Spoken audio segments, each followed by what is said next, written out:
ಮನಿ ಅಂದ್ರೆ ಏನು?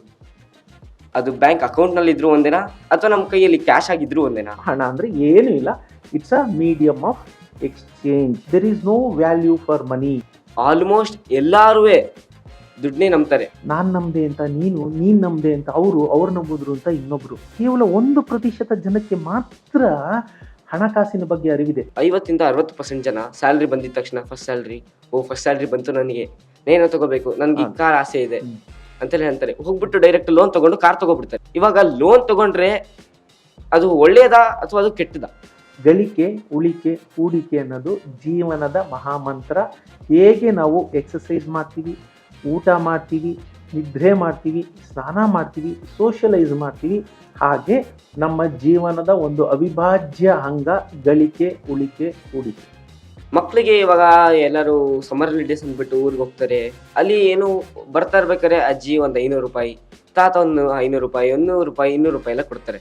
ನನ್ನ ಪ್ರಕಾರ ಅದು ಮಕ್ಕಳು ಅದನ್ನ ಹೂಡಿಕೆ ಮಾಡ್ತಾ ಹೋದ್ರೆ ಅದು ಅವರು ದೊಡ್ಡವ್ರು ಆಗ್ತಾ ಇದ್ದಂಗೆ ಅದು ಅವ್ರಿಗೆ ಯೂಸ್ಫುಲ್ ಆಗುತ್ತಲ್ವಾ ಸರ್? ನೀ ಹಣನ ಸರಿಯಾಗಿ ಮೇಂಟೈನ್ ಮಾಡೋದಿಲ್ಲ ಅಂತಂದ್ರೆ ಅದು ನಿನ್ನ ಬಿಟ್ಟು ಹೋಗುತ್ತೆ.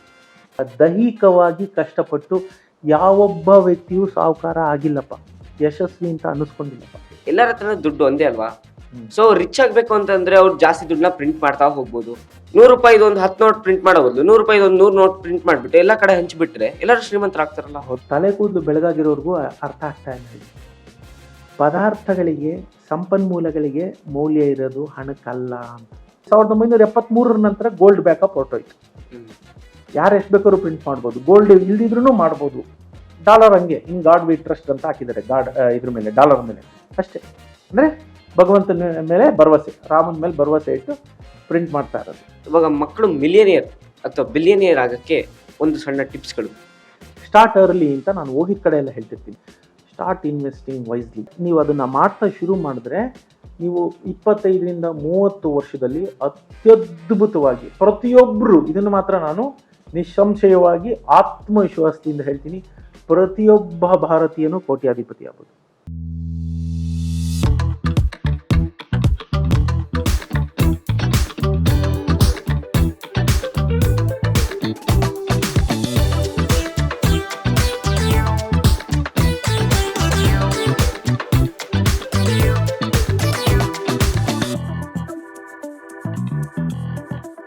ನಮಸ್ಕಾರ, ನನ್ನ ಹೆಸರು ವಿಕಾಸ್ ರವೀಂದ್ರ. ನಾನು 9ನೇ ತರಗತಿಯಲ್ಲಿ ವ್ಯಾಸಂಗ ಮಾಡ್ತಿದ್ದೀನಿ. ಪೂರ್ಣಚೇತನ 21ನೇ ಶತಮಾನದ ಭಾರತೀಯ ಶಾಲೆಯಲ್ಲಿ ಮಕ್ಕಳಿಂದ ಮಾಡಲಾಗುತ್ತಿರುವ ವಿಚಾರ ಪಾಡ್ಕಾಸ್ಟ್ಗೆ ನಿಮ್ಮೆಲ್ಲರಿಗೂ ಸ್ವಾಗತ, ಸುಸ್ವಾಗತ. ಇಂದು ನಮ್ಮ ಜೊತೆ ಇದ್ದಾರೆ ರಂಗಸ್ವಾಮಿ ಮೂಕನಹಳ್ಳಿ ಅವರು. ಇವರು ಸಂಖ್ಯೆಗಳ ಜೊತೆ ಆಟ ಆಡಿರುವವರಲ್ಲ, ಬದಲಿಗೆ ಸಾಮಾನ್ಯ ಜನರಿಗೆ ಹಣಕಾಸಿನ ಗುಟ್ಟನ್ನು ಸರಳವಾಗಿ ತಿಳಿಸಿಕೊಟ್ಟವರು. ಇವರು ಕರ್ನಾಟಕದ ಜನಪ್ರಿಯ ಹಣಕಾಸು ತಜ್ಞರು ಹಾಗೂ ಲೇಖಕರು. ಸರ್, ನಮ್ಮ ಪಾಡ್ಕಾಸ್ಟ್ಗೆ ನಿಮಗೆ ಆತ್ಮೀಯ ಸ್ವಾಗತ. ಥ್ಯಾಂಕ್ ಯು ವಿಕಾಸ್, ಧನ್ಯವಾದ. ಈ ಪಾಡ್ಕಾಸ್ಟ್ನಲ್ಲಿ ನನಗೇನು ತಿಳ್ಕೊಬೇಕು ಅಂತ ಆಸೆ ಇದೆ ಅಂದರೆ, ನನಗೆ ಒಂದು ಮನಿ ಬಗ್ಗೆ ಒಂದು ಸ್ವಲ್ಪ ಡೌಟ್ಸ್ಗಳಿದೆ. ಸೊ ಅದನ್ನ ಸ್ಟಾರ್ಟಿಂಗಿಂದ ಫುಲ್ ಎಲ್ಲ ಕ್ಲಿಯರ್ ಮಾಡ್ಕೊಳ್ಳೋಣ ಅಂತ. ಏನು ಬೇಕಾದ್ರೂ ಕೇಳಪ್ಪ. ಮೊದಲನೆಯದಾಗಿ ಸರ್, ಮನಿ ಅಂದ್ರೆ ಏನು? ಅದು ಬ್ಯಾಂಕ್ ಅಕೌಂಟ್ನಲ್ಲಿ ಇದ್ರೂ ಒಂದೇನಾ ಅಥವಾ ನಮ್ಮ ಕೈಯಲ್ಲಿ ಕ್ಯಾಶ್ ಆಗಿದ್ರು ಒಂದೇನಾ? ಎಲ್ಲದಕ್ಕೂ ಮೊದಲಿಗೆ ನಿನಗೆ ತುಂಬ ಒಂದು ಅಭಿನಂದನೆಗಳು ವಿಕಾಸ್. ಯಾಕಂದರೆ ಇವತ್ತಿನ ಮಕ್ಕಳು ಜನ ಅನ್ಕೊತಾರೆ ಜೆನ್ ಝಿ ಅಂತಂದರೆ ಬರೀ ಮೊಬೈಲ್ ನೋಡೋದು ಅಂತ. ಅಲ್ಲ, ಈ ಥರ ಸ್ಕಿಲ್ ಸೆಟ್ನ ಬೆಳೆಸ್ಕೊಳ್ತಾ ಇದ್ದೀರಾ. ನಿನಗೆ ಮತ್ತು ನಿಮ್ಮ ಶಾಲೆಯ ಒಂದು ಆಡಳಿತ ಮಂಡಳಿಗೆ ಎಲ್ರಿಗೂ ನನ್ನ ಒಂದು ಧನ್ಯವಾದ ಮೊದಲು ಹೇಳಕ್ಕೆ ಬಯಸ್ತೀನಿ. ಯಾಕಂದರೆ ಇದು ಅತ್ಯಂತ ಇಂಪಾರ್ಟೆಂಟ್ ಆಗಿ, ಮುಖ್ಯವಾಗಿ ಆಗಬೇಕಾದಂತಹ ಕೆಲಸ. AI ಬರ್ತಾ ಇದೆ. AI ಬಂದಾಗ ಬಹಳಷ್ಟು ಕೆಲಸಗಳೇನೋ ಸುಲಭ ಆಗುತ್ತೆ, ಆದರೆ ಆ AI ಇಂಥ ಸ್ಕಿಲ್ ಸೆಟ್ನ ಹೇಳ್ಕೊಡೋದಿಲ್ಲ. ಹಾಗಾಗಿ ಇನ್ನೊಮ್ಮೆ ನಿನಗೆ, ನಿನ್ನ ಶಾಲೆಯ ಆಡಳಿತ ಮಂಡಳಿಗೆ ಅಭಿನಂದನೆಗಳು. ಸರ್, ಎಲ್ಲದಕ್ಕಿಂತ ಮುಖ್ಯವಾಗಿ ಹಣ ಅಂದರೆ ಏನು ಅಂತ ನೀನು ಫಸ್ಟ್ ಪ್ರಶ್ನೆ ಕೇಳಿದೆ. ಹಣ ಅಂದರೆ it's a medium of exchange. ಅದು ಒಂದು ವಿನಿಮಯ ಮಾಧ್ಯಮ ಅಂತ ಕನ್ನಡದಲ್ಲಿ ನಾವು ಅಂತೀವಿ. ಹೇಗೆ ಅಂದರೆ ವಿಕಾಸ್, ಈಗ ನೋಡಪ್ಪ, ನೀನು ಅಂಗಡಿಗೆ ಹೋಗ್ತೀಯಾ, ಏನೋ ಒಂದು ಬೇಕು, ಹಣ್ಣು, ಆಪಲ್ ಬೇಕು ಅಂತ ಇಟ್ಕೋ, ಸೇಬಣ್ಣು ಬೇಕು, ಸೇಬಣ್ಣು ಕೊಡಿ ಅಂತ ಕೇಳ್ತೀಯ. ಸೇಬಣ್ಣಿಗೆ ಬದಲಾಗಿ ಅವ್ರು ಏನೋ ಕೊಡಬೇಕಲ್ಲ, ಅವ್ರು ಯಾಕೆ ಸುಮ್ಮನೆ ನಿನಗೆ ಕೊಡ್ತಾರೆ ಅಲ್ವಾ?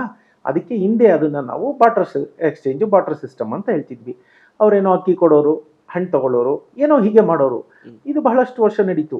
ಮತ್ತೆ ಈ ಹಣ ಇವತ್ತು ನಾವು ನೋಡ್ತಾ ಇದ್ದೀವಲ್ಲ, ಪೇಪರ್ ಮನಿ ಅಂತ ನಾವು ಏನು ಹೇಳ್ತೀವಿ, ಇದರ ಉಗಮಕ್ಕೆ ಮುಂಚೆ ಕಾಳು ಮೆಣಸಿರ್ಬೋದು, ಚೂಲಿಪ್ ಹೂವ ಇರ್ಬೋದು, ರಕ್ತ ಇರ್ಬೋದು, ಕಲ್ಲುಗಳಿರ್ಬೋದು, ಚಿನ್ನ ಇರ್ಬೋದು, ಬೆಳ್ಳಿ ಇರ್ಬೋದು, ತಾಮ್ರ ಇರ್ಬೋದು, ಹೀಗೆ ನೂರಾರು ಜಾಕಾಯಿ ಅಂತ ಕೇಳಿದ್ಯಾ? ಜಾಯ್ಕಾಯಿ ಅಂತ ನಟ್ಮೆಗ್ ಅಂತ ಹೇಳ್ತೀವಿ, ಅದು ಕೂಡ ವಿನಿಮಯ ಮಾಧ್ಯಮವಾಗಿ ಬಳಸಲ್ಪಟ್ಟಿದೆ. ಸಾವಿರಾರು ವರ್ಷಗಳಿಂದ ಒಂದನ್ನು ಕೊಟ್ರೆ ಇನ್ನೊಂದನ್ನ ಪದಾರ್ಥ ತಗೊಳಕ್ಕೆ ಅಂತ ಹೇಳಿ ಅದನ್ನ ವಿನಿಮಯ ಮಾಧ್ಯಮ ಮಾಡ್ತಾ ಇದ್ರು. ಅರ್ಥ ಆಯ್ತಲ್ಲ? ಸೊ ಈಗ ಆದ್ರೆ ಏನಾಯ್ತು, ಅದನ್ನ ನಾವೆಲ್ಲ ಕಡೆ ತಗೊಂಡೋಗಕ್ಕಾಗಲ್ಲ. ಚಿನ್ನನ ಊರಿಂದ ಊರಿಗೆ ತಗೊಂಡೋಗೋವಾಗ ಏನಾಯ್ತು, ಚಿನ್ನ ವಿನಿಮಯ ಮಾಧ್ಯಮ ಆಗಿದ್ದಾಗ ಕಳ್ಳಕಾಕರು ಬರೋರು, ಇದು ಮಾಡೋರು. ಅದಕ್ಕೆ ಏನ್ ಮಾಡಿದ್ರು, ನಾ ಹಣ ಅಂದ್ರೆ ಏನು ಅನ್ನೋದಕ್ಕೆ ಕತೆ ಹೇಳ್ತಾ ಇದ್ದೀನಿ.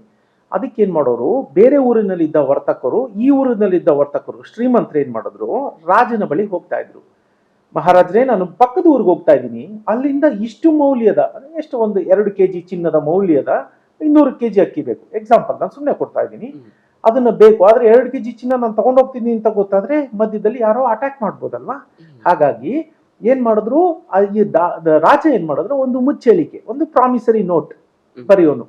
ಈತ ವಿಕಾಸ್ ಎನ್ನುವವರು ನನ್ನ ರಾಜ್ಯದಲ್ಲಿ ವಾಸಿಸುತ್ತಿರುವ ವರ್ತಕ, ನಿಮ್ಮ ರಾಜ್ಯಕ್ಕೆ ಬರ್ತಾ ಇದ್ದಾರೆ, ಅವ್ರಿಗೆ ನೀವು 200 kg ಅಕ್ಕಿ ಕೊಡ್ಬೋದು, 2 kg ಗೋಲ್ಡ್ ಅವ್ರು ನನ್ನ ಬಳಿ ಇಟ್ಟಿದ್ದಾರೆ ಅಂತ.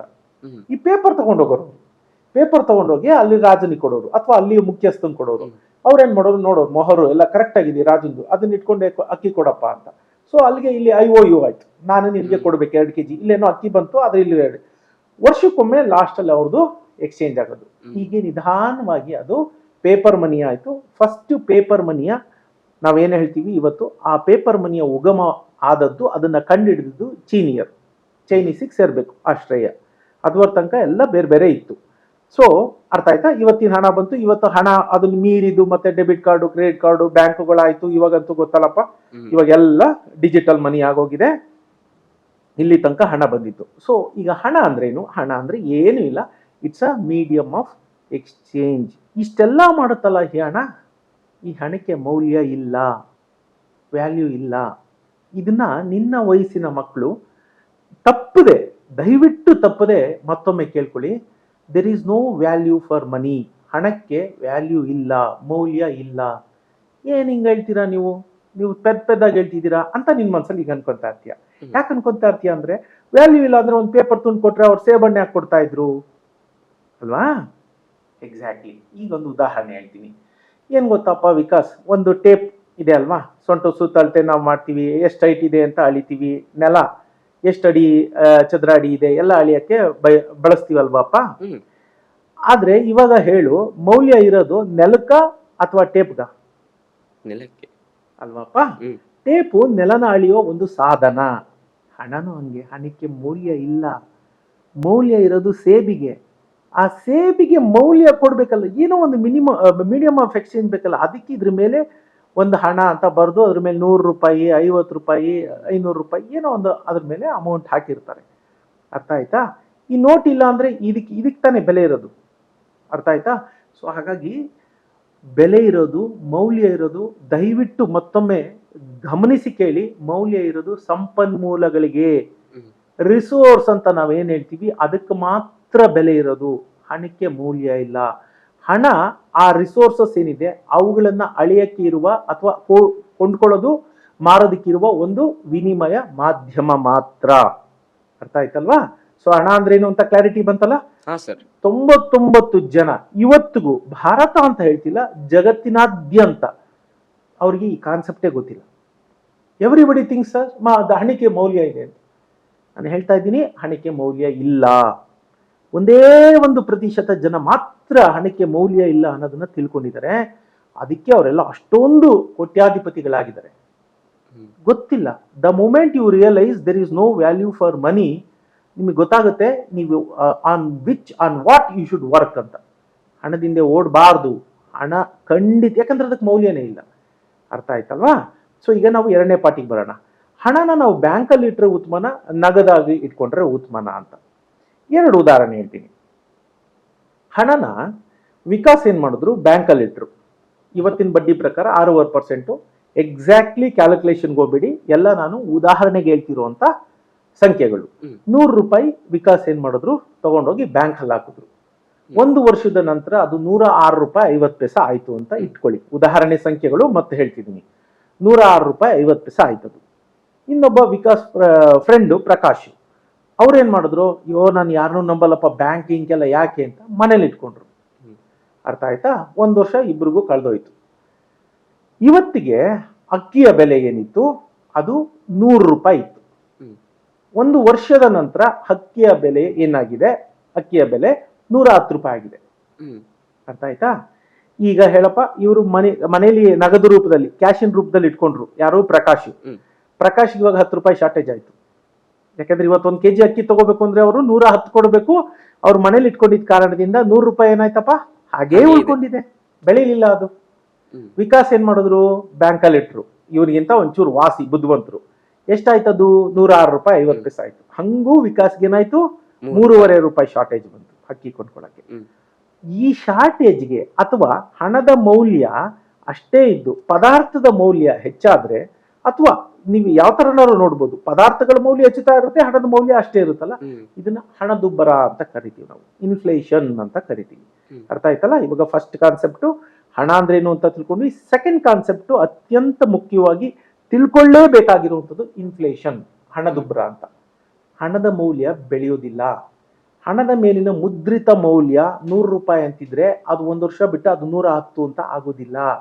ಆದ್ರೆ ಆ 100 ರೂಪಾಯಿನ ನೀವು ಹೂಡಿಕೆ ಮಾಡಿದ್ರೆ ಅದರಿಂದ ಬಂದಂತಹ ಬಡ್ಡಿ ಇರ್ಬೋದು, ಡಿವಿಡೆಂಡ್ ಇರ್ಬೋದು, you may call it whatever you want, ಅದು, ಅಥವಾ ಏನೋ ಒಂದು ಮನೆ ಕಟ್ಟಿರ್ತೀರಾ, ಅದರಿಂದ ಬಂದ ಬಾಡಿಗೆ ಇರ್ಬೋದು, ವಾಟ್ ಎವರ್, ಒಟ್ನಲ್ಲಿ ಹಣ ಮತ್ತೊಮ್ಮೆ ಹಣವನ್ನ ಉತ್ಪತ್ತಿ ಮಾಡಬೇಕು. ಅರ್ಥ ಆಯ್ತಾ? ಆಗ ಮಾತ್ರ ಅದರ ಮೌಲ್ಯ ಹೆಚ್ಚಾಯ್ತೇ ಹೊರತು ಮುದ್ರಿತ ಮೌಲ್ಯ, ಅದ್ರ ಮೇಲೆ 100 ರೂಪಾಯಿ ಅಂತ ಪ್ರಿಂಟೆಡ್ ಏನಿರುತ್ತೆ ಅದು ಯಾವತ್ತೂ ಚೇಂಜ್ ಆಗಲ್ಲ. ಸೊ ಹೀಗೇನಪ್ಪ, ಹಣ ಕೈಲಿ ಇಟ್ಕೊಳ್ಳೋದು ಬೆಸ್ಟಾ, ಬ್ಯಾಂಕಲ್ಲಿ ಇಡೋದು ಬೆಸ್ಟಾ, ಅಥವಾ ಇದು ಟ್ರೆಡಿಷನಲ್? ಇದು ಹಣ ಕೈಲಿ ಇಟ್ಕೊಳ್ಳೋದು ತೀರಾ ತೀರಾ ತೀರಾ ಆರ್ಥೋಡಕ್ಸ್. ಯಾವ ಪ್ರಯೋಜನನೂ ಇಲ್ಲ. ಹಿಂದೊಂದು ಕಾಲ ಇತ್ತು, ನನ್ನ ತಾತನ ಕಾಲದಲ್ಲಿ, ನಮ್ಮ ಅಪ್ಪನ 30-40 ವರ್ಷ 50 ವರ್ಷದ ಹಿಂದೆ ಬೆಲೆಗಳು ಜಾಸ್ತಿ ಆಗ್ತಿರ್ಲಿಲ್ಲ, ಹಣದುಬ್ಬರ ಇರಲಿಲ್ಲ. ಇವತ್ತು 50 ರೂಪಾಯಿ ಕೆಜಿ ಅಕ್ಕಿ, 100 ರೂಪಾಯಿ ಕೆಜಿ, ಅವತ್ತು 100 ರೂಪಾಯಿ ಇರೋದು. 5 ವರ್ಷ 10 ವರ್ಷ ಆದ್ರೂ ಅಷ್ಟೇ ಇರೋದು ಬೆಲೆ. ಸೊ ನೀವು ಕೈಯಲ್ಲಿ ಇಟ್ಕೊಂಡ್ರು ಏನು ತಪ್ಪಿರಲಿಲ್ಲ ಅವತ್ತಿಗೆ. ಇವತ್ತಿಗೆ ಕಾಲಘಟ್ಟ ಬದಲಾಗಿದೆ. ಕೈಲಿ ಇಟ್ಕೊಂಡ್ರೆ ನಿಮ್ಮ ಹಣ ಕನಿಷ್ಠ ಪಕ್ಷ 10-12% ಪ್ರತಿ ವರ್ಷ ಕುಸಿತ ಕಾಣ್ತಾ ಹೋಗುತ್ತೆ. ಅಂದ್ರೆ the purchasing power of the money will decrease. ಅರ್ಥ ಆಯ್ತಾ? ಇದು ಒಂದು ಅಂಶ. ನೀವು ಬ್ಯಾಂಕಲ್ಲಿ ಇಟ್ಟಿದ್ದ ಏನಾಯ್ತು, ಹಣ ಏನೋ ಗಳಿಕೆ ಮಾಡ್ಕೊಂತು, ಆದ್ರೆ not to the tune of inflation. Inflation ಎಷ್ಟಾಯ್ತು? 10 ರೂಪಾಯಿ ಇನ್ಫ್ಲೇಷನ್ ಆಯ್ತು, 110 ಆಯ್ತು ಅಕ್ಕಿ. ಆದ್ರೆ ನಿಮಗೆ ಬಂದಿದ್ದೆಷ್ಟು? 106 ರೂಪಾಯಿ 50 ಪೈಸೆ, 3.5 ರೂಪಾಯಿ ಕಡಿಮೆ ಆಯ್ತು ನಿಮ್ಗೆ, ಅಲ್ವಾ? ಸೊ ಈಗೇನ್ ಮಾಡ್ಬೇಕು? ಅದಕ್ಕೆ ಇದೆಲ್ಲ ಟ್ರೆಡಿಷನಲ್, ಹಿಂದೆ ಮಾಡ್ತಿದ್ದಂಥದ್ದು. ನಾವು ಅದನ್ನ ಸಾಂಪ್ರದಾಯಿಕ ಹೂಡಿಕೆಗಳು ಅಂತೀವಿ. ಬ್ಯಾಂಕಲ್ಲಿ ಇಡೋದು, ಡಿಪಾಸಿಟ್, FD ಇಡೋದು, RD ಹಾಕೋದು, ಇನ್ನೊಂದು, ಇದೆಲ್ಲ ಸಾಂಪ್ರದಾಯಿಕ ಹೂಡಿಕೆಗಳು. ಪೋಸ್ಟ್ ಆಫೀಸಲ್ಲಿ ಇಡೋದು ಎಲ್ಲ ಇತ್ತು. ಈಗ ನಾವು ಅಸಾಂಪ್ರದಾಯಿಕ ಹೂಡಿಕೆಗಳು ಅಂತೀವಿ. ಆದ್ರೆ ಇವತ್ತಿನ ಕಾಲಘಟ್ಟದಲ್ಲಿ ಅದು ಸಾಂಪ್ರದಾಯಿಕವೇ ಆಗೋಗಿದೆ. ಯಾಕಂದ್ರೆ ಬ್ಯಾಂಕಲ್ಲಿ ಇರೋದು ಕೊಡಲ್ಲ. ಹಾಗಾಗಿ ಯಾವೆಲ್ಲ ಹೂಡಿಕೆಗಳು, ನಿಮ್ದು 10% ಇತ್ತಲ್ಲ ಇನ್ಫ್ಲೇಷನ್ ಬೀಟ್ ಮಾಡುತ್ತೆ, ಹಣದುಬ್ಬರವನ್ನ ಮೀರಿ ನಿಮ್ಗೆ ಹಣ ಕೊಡುತ್ತೆ. ಫಾರ್ ಎಕ್ಸಾಂಪಲ್, ಈಗ ವಿಕಾಸ್ ಹೇಳಿದೆ, ಪ್ರಕಾಶ್ ಹೇಳಿದೆ. ಪ್ರಕಾಶು ಕೈಲಿ ಇಟ್ಕೊಂಡಿದ್ರು, ವಿಕಾಸು ಬ್ಯಾಂಕಲ್ಲಿ ಇಟ್ರು. ಇನ್ನೊಬ್ಬನ್ ತಗೊಳ್ಳೋಣ, ರಮೇಶ್ ಅಂತ. ರಮೇಶ್ ಏನ್ ಮಾಡ್ದ, ಆತ ಇವತ್ತಿನ ದಿನ ಏನಾಗಿದೆ, ಷೇರು ಮಾರುಕಟ್ಟೆ ಕುಸ್ತಿದೆ, ನೀವು ಇವತ್ತಿನ ದಿನದನ್ನೇ ಲೆಕ್ಕ ಹಾಕೋಬೇಡಿ. ಅದು ಈಕ್ವಿಟಿ ಮೇಲಿನ ಹೂಡಿಕೆಗಳೇನಿರುತ್ತೆ ವರ್ಷಗಳ ನಂತರ, ಅಂದ್ರೆ ಲಾಂಗ್ ಟರ್ಮ್ ಅಲ್ಲಿ ಅದು ಒಳ್ಳೆಯ ಇದು ಕೊಡ್ತಾ ಹೋಗುತ್ತೆ. ಆತ ಏನ್ ಮಾಡ್ತಾನೆ, ಎಲ್ಲೋ ಒಂದ್ ಕಡೆ ಒಂದು ಸಂಸ್ಥೆ ಮೇಲೆ ಹೂಡಿಕೆ ಮಾಡಿರ್ತಾನೆ. ಅರ್ಥ ಆಯ್ತಾ? ಒಂದು ಸಂಸ್ಥೆ ಮೇಲೆ ಒಂದು 100,000 ರೂಪಾಯಿ ವಾಟ್ ಎವರ್, ನಾವು ಏನ್ ಎಕ್ಸಾಂಪಲ್ ತಗೊಳ್ಳಿ, 100 ರೂಪಾಯಿ, ಅದೇ 100 ರೂಪಾಯಿ ಹಾಕಿರ್ತಾನೆ ಅಂತ ಇಟ್ಕೊಳ್ಳಿ. ಆತನಿಗೆ ಡಿವಿಡೆಂಡ್ ರೂಪದಲ್ಲಿ ಕಂಪನಿ ತುಂಬಾ ಚೆನ್ನಾಗಿ ಪರ್ಫಾರ್ಮ್ ಮಾಡ್ತಾ ಇರುತ್ತೆ, 12 ರೂಪಾಯಿ ಬರುತ್ತೆ. ಸೊ ಅಕ್ಕಿಗೆ ಎಷ್ಟು ಕೊಡ್ಬೇಕು ನಾವು? 110 ರೂಪಾಯಿ. ಸೊ 110 ರೂಪಾಯಿ ಕೊಟ್ಟು ಅಕ್ಕಿ ತಗೊಂಡು ಅವ್ನಿಗೆ ಎಷ್ಟು ಮಿಕ್ತು? 2 ರೂಪಾಯಿ. ಸೊ ಯಾರು ಇವಾಗ ಬುದ್ಧಿವಂತರು? ರಮೇಶ್. ಈಗ ಹಣ ಏನ್ ಮಾಡ್ಬೇಕು? ಕೈಲಿ ಇಟ್ಕೋಬೇಕಾ, ಬ್ಯಾಂಕಲ್ಲಿ ಇಡ್ಬೇಕಾ, ಅಥವಾ ಹೂಡಿಕೆ ಮಾಡ್ಬೇಕಾ? ಹೂಡಿಕೆ. ಬರೀ ವೆರಿ ಗುಡ್, ಷೇರು ಮಾರುಕಟ್ಟೆ ಮೇಲೆ ಮಾಡ್ಬೇಕು ಅಂತ ಹೇಳ್ತಾ ಇಲ್ಲ ನಾನು. ಇದನ್ನು ಮತ್ತೊಮ್ಮೆ ಗಮನಿಸಿ, ನೀವು ಹಣನ ತಗೊಂಡೋಗಿ ಷೇರು ಮಾರುಕಟ್ಟೆಲೇ ಹಾಕ್ಬೇಕು ಅಂತ ನಾನು ಹೇಳ್ತಿಲ್ಲ. ಅದೇ ರೀತಿಯ 10 ತರಹದ ಹೂಡಿಕೆಗಳಿವೆ. ನಾನು ಹೇಳೋದು ಇಷ್ಟೇ, ಸಿಂಪಲ್ ಆಗಿ ಅರ್ಥ ಮಾಡ್ಕೊಳ್ಳಿ, ಗಮನ ಇಟ್ಟು ಕೇಳಿ. ಯಾವೆಲ್ಲ ಹೂಡಿಕೆಗಳು ಹಣದುಬ್ಬರವನ್ನ ಮೀರಿದ ಆದಾಯವನ್ನ ನಿಮ್ಗೆ ಕೊಡುತ್ತೆ, ಅಲ್ಲಿ ನೀವು ಹೂಡಿಕೆ ಮಾಡಬೇಕು. ಹಣವನ್ನ ಕೈಲಿಟ್ಕೊಳ್ಳೋದು, ಕೇವಲ ಬ್ಯಾಂಕಿನಲ್ಲಿ ಇಡೋದು ಇವತ್ತಿನ ಕಾಲಘಟ್ಟದಲ್ಲಿ ತಪ್ಪು. ಅರ್ಥ ಆಯ್ತಾ? ಸರ್ ನೀವು ಸ್ಟಾಕ್ ಮಾರ್ಕೆಟ್ದೊಂದು ವಿಷಯ ಹೇಳಿದ್ರಿ. ಹ್ಮ್ ಸೊ ಇವಾಗ ನನ್ನ ಪ್ರಕಾರ ಇವಾಗ ಸ್ಟಾಕ್ ಮಾರ್ಕೆಟ್ಗಿಂತ ಏನು ಗೋಲ್ಡ್ ರೇಟ್ ಜಾಸ್ತಿ ಆಗ್ತದೆ.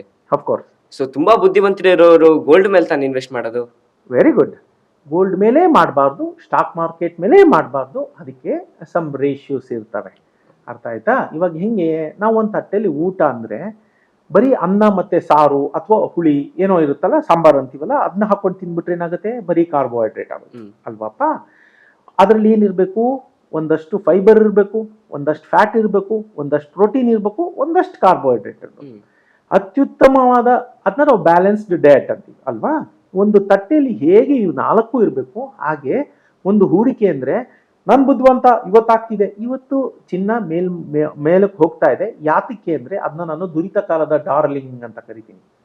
ಅಂದ್ರೆ ಯಾವಾಗ ಸಮಾಜದಲ್ಲಿ ಅಸ್ಥಿರತೆ ಇರುತ್ತೆ, ಈ ರೀತಿ ಯುದ್ಧ ಇನ್ನೊಂದು ಎಲ್ಲ ಆಗುತ್ತಲ್ಲ, ಆಗೆಲ್ಲ ಏನಾಗುತ್ತೆ ಅಂದ್ರೆ ಚಿನ್ನ ಮೇಲೋಗುತ್ತೆ. ಯಾಕೆ ಹೇಳು ಹೀಗಾಗುತ್ತೆ ಅಂದ್ರೆ? ಯಾಕೆಂದ್ರೆ ನಿಂದು ಪೇಪರ್ ಮನಿ ಇದೆಯಲ್ಲ, ಪೇಪರ್ ಮನಿ ಮೌಲ್ಯ ಕಳ್ಕೊತಾ ಹೋಗುತ್ತೆ. ಯಾಕೆ? ಪೇಪರ್ ಮೌಲ್ಯನೇ ಇಲ್ಲ, ನಾನು ನಿಮ್ಗೆ ಹೇಳಿದೆ ಅಲ್ವಾ. So the trust what we are put in the money. ಯಾಕೆ ಹಣಕ್ಕೆ ಯಾಕೆ ಅಷ್ಟೊಂದು? $1 ಯಾಕೆ $90 ಆಗುತ್ತೆ? ಹೇಗೆ ಸಾಧ್ಯ? ಅದ್ಯಾಕೆ $1 ಒಂದು ರೂಪಾಯಿಗೆ ಸಮ ಇಲ್ಲ? ಯಾಕೆಂದ್ರೆ ಇಟ್ಸ್ ಎ ಕಲೆಕ್ಟಿವ್ ಟ್ರಸ್ಟ್. ನೀವು ನಂಬುದ್ರಿಂತ ನಾನು ನಂಬದೆ ಅಂತ ಅವ್ರು ನಂಬುದ್ರಿಂತ ಇನ್ನೊಬ್ರು. So it's a collective trust which is giving a value to the money. ಆಯ್ತಾ? ಹಾಗಾಗಿ ಯಾವಾಗ ಈ ರೀತಿ ಹಣಕ್ಕೆ ಮೌಲ್ಯ, ಅದು ಈ ಯುದ್ಧದ ಕಾಲದಲ್ಲಿ ಅವಾಗ ಏನಾಗುತ್ತೆ?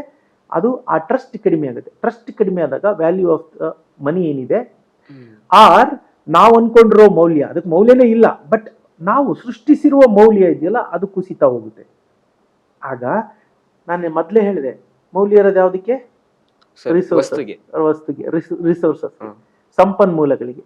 ಚಿನ್ನ ಏನು? ಸಂಪನ್ಮೂಲ ಅಲ್ವಾ. ಹಾಗಾಗಿ ಅದ್ ಮೇಲಕ್ಕೆ ಹೋಗುತ್ತೆ. ಹಂಗಂತೇಳಿ ಬರೀ ಚಿನ್ನದ ಮೇಲೆ ಹೂಡಿಕೆ ಮಾಡ್ಕೊಂಡು ಕೂತ್ಕೊಂಡ್ರೆ ಒಳ್ಳೇದಾ? ಖಂಡಿತ ಅಲ್ಲ.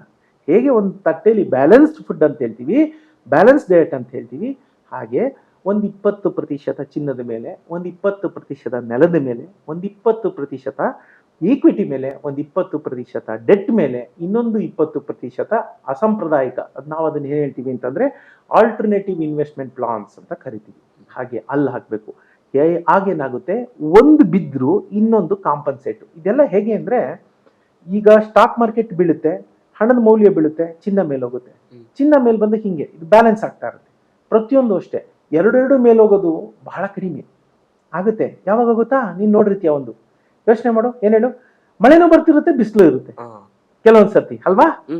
ಅವಾಗ ನಾವು ಅದಕ್ಕೇನೋ ಅಂತಿದ್ವಪ್ಪ, ಚಿಕ್ಕ ಹುಡುಗರು ಇರ್ಬೇಕಾರೆ, ನಾಯಿ ಮದ್ವೆನೋ ಕೋತಿ ಮದ್ವೆನೋ ಏನೋ ಆಗ್ತಾ ಇದೆ ಅಂತೇನೋ ಅನ್ಕೊಂಡು ನಗ್ತಾ ಇದ್ವಿ ನಾವು. ಕಪ್ಪೆದು ಮದ್ವೆ, ಕಪ್ಪೆ ಮದ್ವೆ, ಥ್ಯಾಂಕ್ ಯು. ನೋಡಿ, ಹಿಂಗ್ ಅನ್ಕೊಂಡು ನಾವು ನಗ್ತಾ ಇದ್ವಿ ಅಲ್ವಾ. ಹಾಗೆ ಆದ್ರೆ ಎಷ್ಟೊತ್ತಿರೋದು? ಒಂದು 5 ನಿಮಿಷಕ್ಕೆ ಮಳೆ ನಿಲ್ಲೋದು, ಇಲ್ಲ ಬಿಸಿಲು ನಿಂತೋಗೋದು.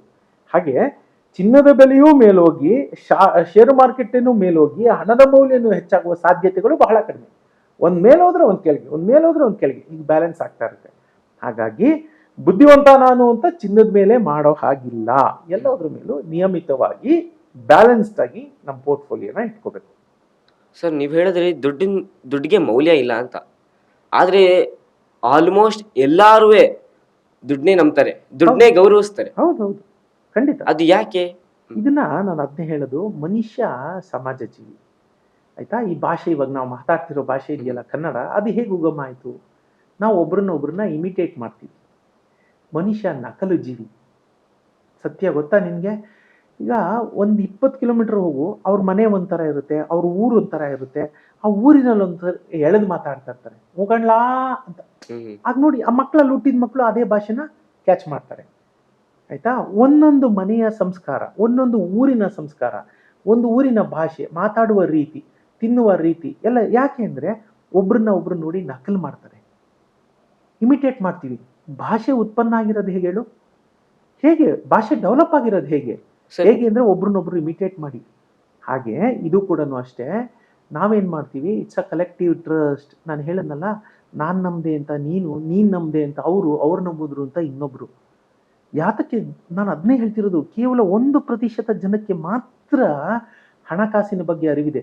ಇಡೀ ಜಗತ್ತಿನಲ್ಲಿ ಹಣಕಾಸಿನ ಒಂದು ಇದೇ ಹೇಳ್ತೀನಿ, ನಾವು ಅದನ್ನ ಫೈನಾನ್ಷಿಯಲ್ ಲಿಟ್ರಸಿ ಅಂತ ಕರಿತೀನಿ.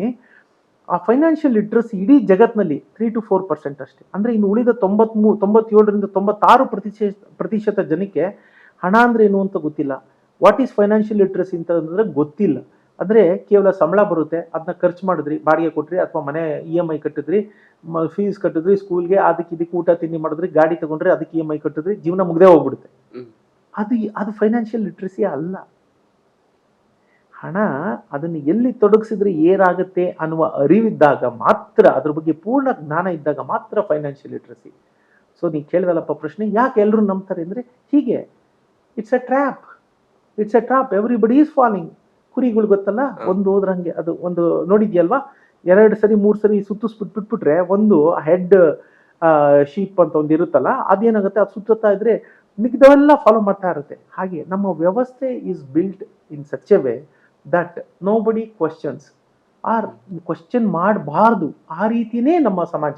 ನಮ್ದು ಅಂದರೆ ತಪ್ಪು ತಿಳ್ಕೊಬೇಡ, ನಾನು ಕೇವಲ ಭಾರತೀಯ ಸಮಾಜದ ಬಗ್ಗೆ ಹೇಳ್ತಾ ಇಲ್ಲ, ಜಗತ್ತಿನಾದ್ಯಂತ ಇರೋದೇ ಹೀಗೆ. People never question. ಈಗ ನೀನು ಪ್ರಶ್ನೆ ಮಾಡ್ತಿದ್ಯಾ, ನಾನು ಉತ್ತರ ಹೇಳ್ತಿದ್ದೀನಿ. ಈ ಕೆಲಸನ ಕಳೆದ 10 ವರ್ಷದಿಂದ ಮಾಡ್ತಾ ಬರ್ತಾ ಇದ್ದೀನಿ. ಹೀಗೆ ಇಲ್ಲ ಇಲ್ಲ ಇಲ್ಲ ಎಷ್ಟು ಜನಕ್ಕೆ ತಲುಪಬಹುದು ಅಷ್ಟು ಜನಕ್ಕೆ ತಲುಪ್ತಾ ಇದ್ದೀನಿ. ಈಗ ನಿನ್ನ ಮಾಧ್ಯಮದ ಮೂಲಕ, ನಿಮ್ಮ ಶಾಲೆಯ ಮಾಧ್ಯಮದ ಮೂಲಕ ಮತ್ತದನ್ನೇ ನನಗೆ ಉಚ್ಚರಿಸ್ತಾ ಇದ್ದೀನಿ. ಹಣಕ್ಕೆ ಮೌಲ್ಯ ಇಲ್ಲ, ಆದರೆ ಅದು ಗೊತ್ತಿಲ್ಲ. ಎಲ್ಲರೂ ಯಾಕೆ ಫಾಲೋ ಮಾಡ್ತಾರೆ ಅಂದರೆ ಅವ್ನು ಮಾಡ್ದ ಅಂತ ಇವನು ಮಾಡ್ದ ಅಂತ ಅವನು, ಕುರಿಗಳ ಕಥೆಯಪ್ಪ. ಹಾಗಾಗಿ you don't have to be in the crowd. ಆ ಗುಂಪಿನಿಂದ ಬೇರ್ಪಟ್ಟು ನಿನ್ನತನವನ್ನು ಕಂಡುಕೊಳ್ಳೋ ಪ್ರಯತ್ನ ನೀನು ಮಾಡ್ತಿದ್ಯಾ. ಮತ್ತೊಮ್ಮೆ ನಿನಗೆ ಅಭಿನಂದನೆಗಳು. Thank you sir. ಸರ್, ಇವಾಗ ನೀವು ಸಾಮಾನ್ಯ ಜನರು ಒಂದು ಸ್ಯಾಲ್ರಿ ಬಂದಾಗ ಹೇಳಿದ್ರಿ, ಇವಾಗ ನಾರ್ಮಲ್ ಆಗಿ 50-60% ಜನ ಸ್ಯಾಲ್ರಿ ಬಂದಿದ ತಕ್ಷಣ ಫಸ್ಟ್ ಸ್ಯಾಲ್ರಿ ಬಂತು, ನನಗೆ ಏನೋ ತಗೋಬೇಕು, ನನ್ಗೆ ಕಾರ್ ಆಸೆ ಇದೆ ಅಂತೆಲ್ಲ ಅಂತಾರೆ. ಹೋಗ್ಬಿಟ್ಟು ಡೈರೆಕ್ಟ್ ಲೋನ್ ತಗೊಂಡು ಕಾರ್ ತಗೋಬಿಡ್ತಾರೆ. ಹೌದು. ಆದ್ರೆ ಇನ್ನೊಂದ್ ಸ್ವಲ್ಪ ಜನ ಇರ್ತಾರೆ, ಅವರು ಇಲ್ಲ, ನನಗೆ ಫಸ್ಟ್ ಸಂಬಳ ಬಂದಿರೋದಿದು, ನಾನು ಸ್ವಲ್ಪ ಹೂಡಿಕೆ ಮಾಡ್ಕೋತೀನಿ, ಆಮೇಲೆ ನನ್ನ ಕನಸುಗಳ ಬಗ್ಗೆ ಯೋಚನೆ ಮಾಡ್ತೀನಿ, ಫಸ್ಟ್ ನಾನು ಸ್ಟೇಬಲ್ ಆಗಿರ್ಬೇಕು ಅಂದ್ಬಿಟ್ಟು ಒಂದು 5 ವರ್ಷ ಸೇವಿಂಗ್ಸ್ ಎಲ್ಲ ಇಟ್ಟು ಇನ್ವೆಸ್ಟ್ ಎಲ್ಲ ಮಾಡ್ಬಿಟ್ಟು ಅದೇ ಇನ್ವೆಸ್ಟ್ಮೆಂಟ್ ಅಲ್ಲಿ ಬಂದಿರೋ ಲಾಭದಿಂದ ಕಾರ್ನ ತಗೊಂಡು ಇನ್ನೂ ಇನ್ವೆಸ್ಟ್ಮೆಂಟ್ ಅಲ್ಲಿ ಏನು ದುಡ್ಡು ಉಳಿಯುತ್ತಲ್ಲ ಅದ್ರಲ್ಲಿ ಬೇರೆದೆಲ್ಲ ತಗೋತಾರೆ.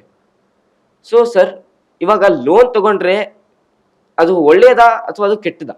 ಖಂಡಿತಪ್ಪ. ಇದೇನಂತಂದ್ರೆ ಇದು ಇಟ್ಸ್ ಎ ಲೈಫ್ ಸ್ಟೈಲ್. 5 ವರ್ಷ ಮಾಡಿ ಬಿಡೋ ಅಂತದಲ್ಲ. ಅದೊಂದು ನಿನ್ನ ಪ್ರಶ್ನೆಯಲ್ಲಿ ಅದೊಂದು ಬದಲಾವಣೆ ಏನಂದ್ರೆ, ನೀವು ಗಳಿಕೆ ಶುರು ಮಾಡ್ತಿರಲ್ಲ, ಶುರು ಮಾಡಿದ ನಂತರ 5 ವರ್ಷ ಮಾಡಿ ನಿಲ್ಲಿಸುವಂಥದ್ದಲ್ಲ. ಇದು ಲೈಫ್ ಸ್ಟೈಲ್. ನಾವು ತಿಂಡಿ ತಿನ್ನೋದು ಬಿಡ್ತೀವಪ್ಪ, ಸ್ನಾನ ಮಾಡೋದು ಬಿಡ್ತೀವಪ್ಪ, ಹಾಗೆ ಇದು ಕೂಡ ಗಳಿಕೆ, ಉಳಿಕೆ, ಹೂಡಿಕೆ ಅನ್ನೋದು ಜೀವನದ ಮಹಾಮಂತ್ರ. ಹೇಗೆ ನಾವು ಎಕ್ಸಸೈಸ್ ಮಾಡ್ತೀವಿ, ಊಟ ಮಾಡ್ತೀವಿ, ನಿದ್ರೆ ಮಾಡ್ತೀವಿ, ಸ್ನಾನ ಮಾಡ್ತೀವಿ, ಸೋಷಿಯಲೈಸ್ ಮಾಡ್ತೀವಿ, ಹಾಗೆ ನಮ್ಮ ಜೀವನದ ಒಂದು ಅವಿಭಾಜ್ಯ ಅಂಗ ಗಳಿಕೆ, ಉಳಿಕೆ, ಹೂಡಿಕೆ. ಅರ್ಥ ಆಯ್ತಪ್ಪ? ಅದು ಬಿಡುವಂಥದ್ದಲ್ಲ, 5 ವರ್ಷ ಮಾಡಿ ಕಂಟಿನ್ಯೂ ಮಾಡೋವಂಥದ್ದು. ಇಲ್ಲಿಗೆ ಒಂದು ಹೇಳ್ತೀನಿ, ಬಡ್ಜೆಟ್ ಮಾಡಬೇಕು. ಸಾಲಕ್ಕೆ ಬರ್ತೀನಿ ಆಮೇಲೆ. ನಿಮ್ಮ ಪ್ರಶ್ನೆ ನನಗೆ ಅರ್ಥ ಆಯಿತು. ಸಾಲ ಮಾಡೋದು ಒಳ್ಳೇದಾ ತಪ್ಪಾ ಅಂತ ಅಲ್ಲಿಗೆ ಬರ್ತೀನಿ. ನಾವು ಎಲ್ಲದಕ್ಕಿಂತ ಮುಂಚೆ ಈಗ ನೀವು ದುಡಿಯೋಕ್ಕೆ ಶುರು ಮಾಡಿದ ತಕ್ಷಣ ಮಾಡಬೇಕಾದ್ದೇನೆಂದರೆ ಬಡ್ಜೆಟ್ ಮಾಡಬೇಕು. ಭಗವಂತ ನಮಗೆ 24 ಗಂಟೆ ಕೊಟ್ಟಿದ್ದಾನೆ. ಮತ್ತದೇ ಹೇಳ್ತೀನಿ, 99 ಜನ ಜಗತ್ತಿನಲ್ಲಿ ಬಡ್ಜೆಟ್ ಮಾಡೋದಿಲ್ಲ. Time budgeting and money budgeting. ಹಣನ ನೀವು ಬಡ್ಜೆಟ್ ಮಾಡಬೇಕು, ವೇಳೆನ ಬಡ್ಜೆಟ್ ಮಾಡಬೇಕು. ಎರಡೂ ಮಾಡ್ತಾ ಇಲ್ಲ 99% ಜನ. ನಾನು ಬಹಳ ಆತ್ಮವಿಶ್ವಾಸದಿಂದ ಹೇಳ್ತೀನಿ ಈ ಸಂಖ್ಯೆನ, ಯಾಕಂದರೆ ಜಗತ್ತಿನಲ್ಲಿ ಅತ್ಯಂತ ಯಶಸ್ವಿಗಳು ಅಂತಿರೋದು 1% ಜನ. ಇದ್ದಿದ್ರಲ್ಲಿ ವಾಸಿ ಅನ್ನೋರು 3%. 5% ಜನ ಜಗತ್ತಿನಲ್ಲಿ ಪರವಾಗಿಲ್ಲ ಅನ್ನೋ ಮಟ್ಟಿನ ಒಂದು ಒಳ್ಳೆಯ ಬದುಕನ್ನು ಕಟ್ಕೊಂಡಿದ್ದಾರೆ. ಇನ್ನು 95 ಜನ ನನಗೆ ವೇಳೆ ಇಲ್ಲ, ನನಗೆ ಹಣ ಇಲ್ಲ, ಈ ಒಂದು ಗೊಣಗಾಟದಲ್ಲೇ ಕಳೆದೋಗ್ತಾರೆ.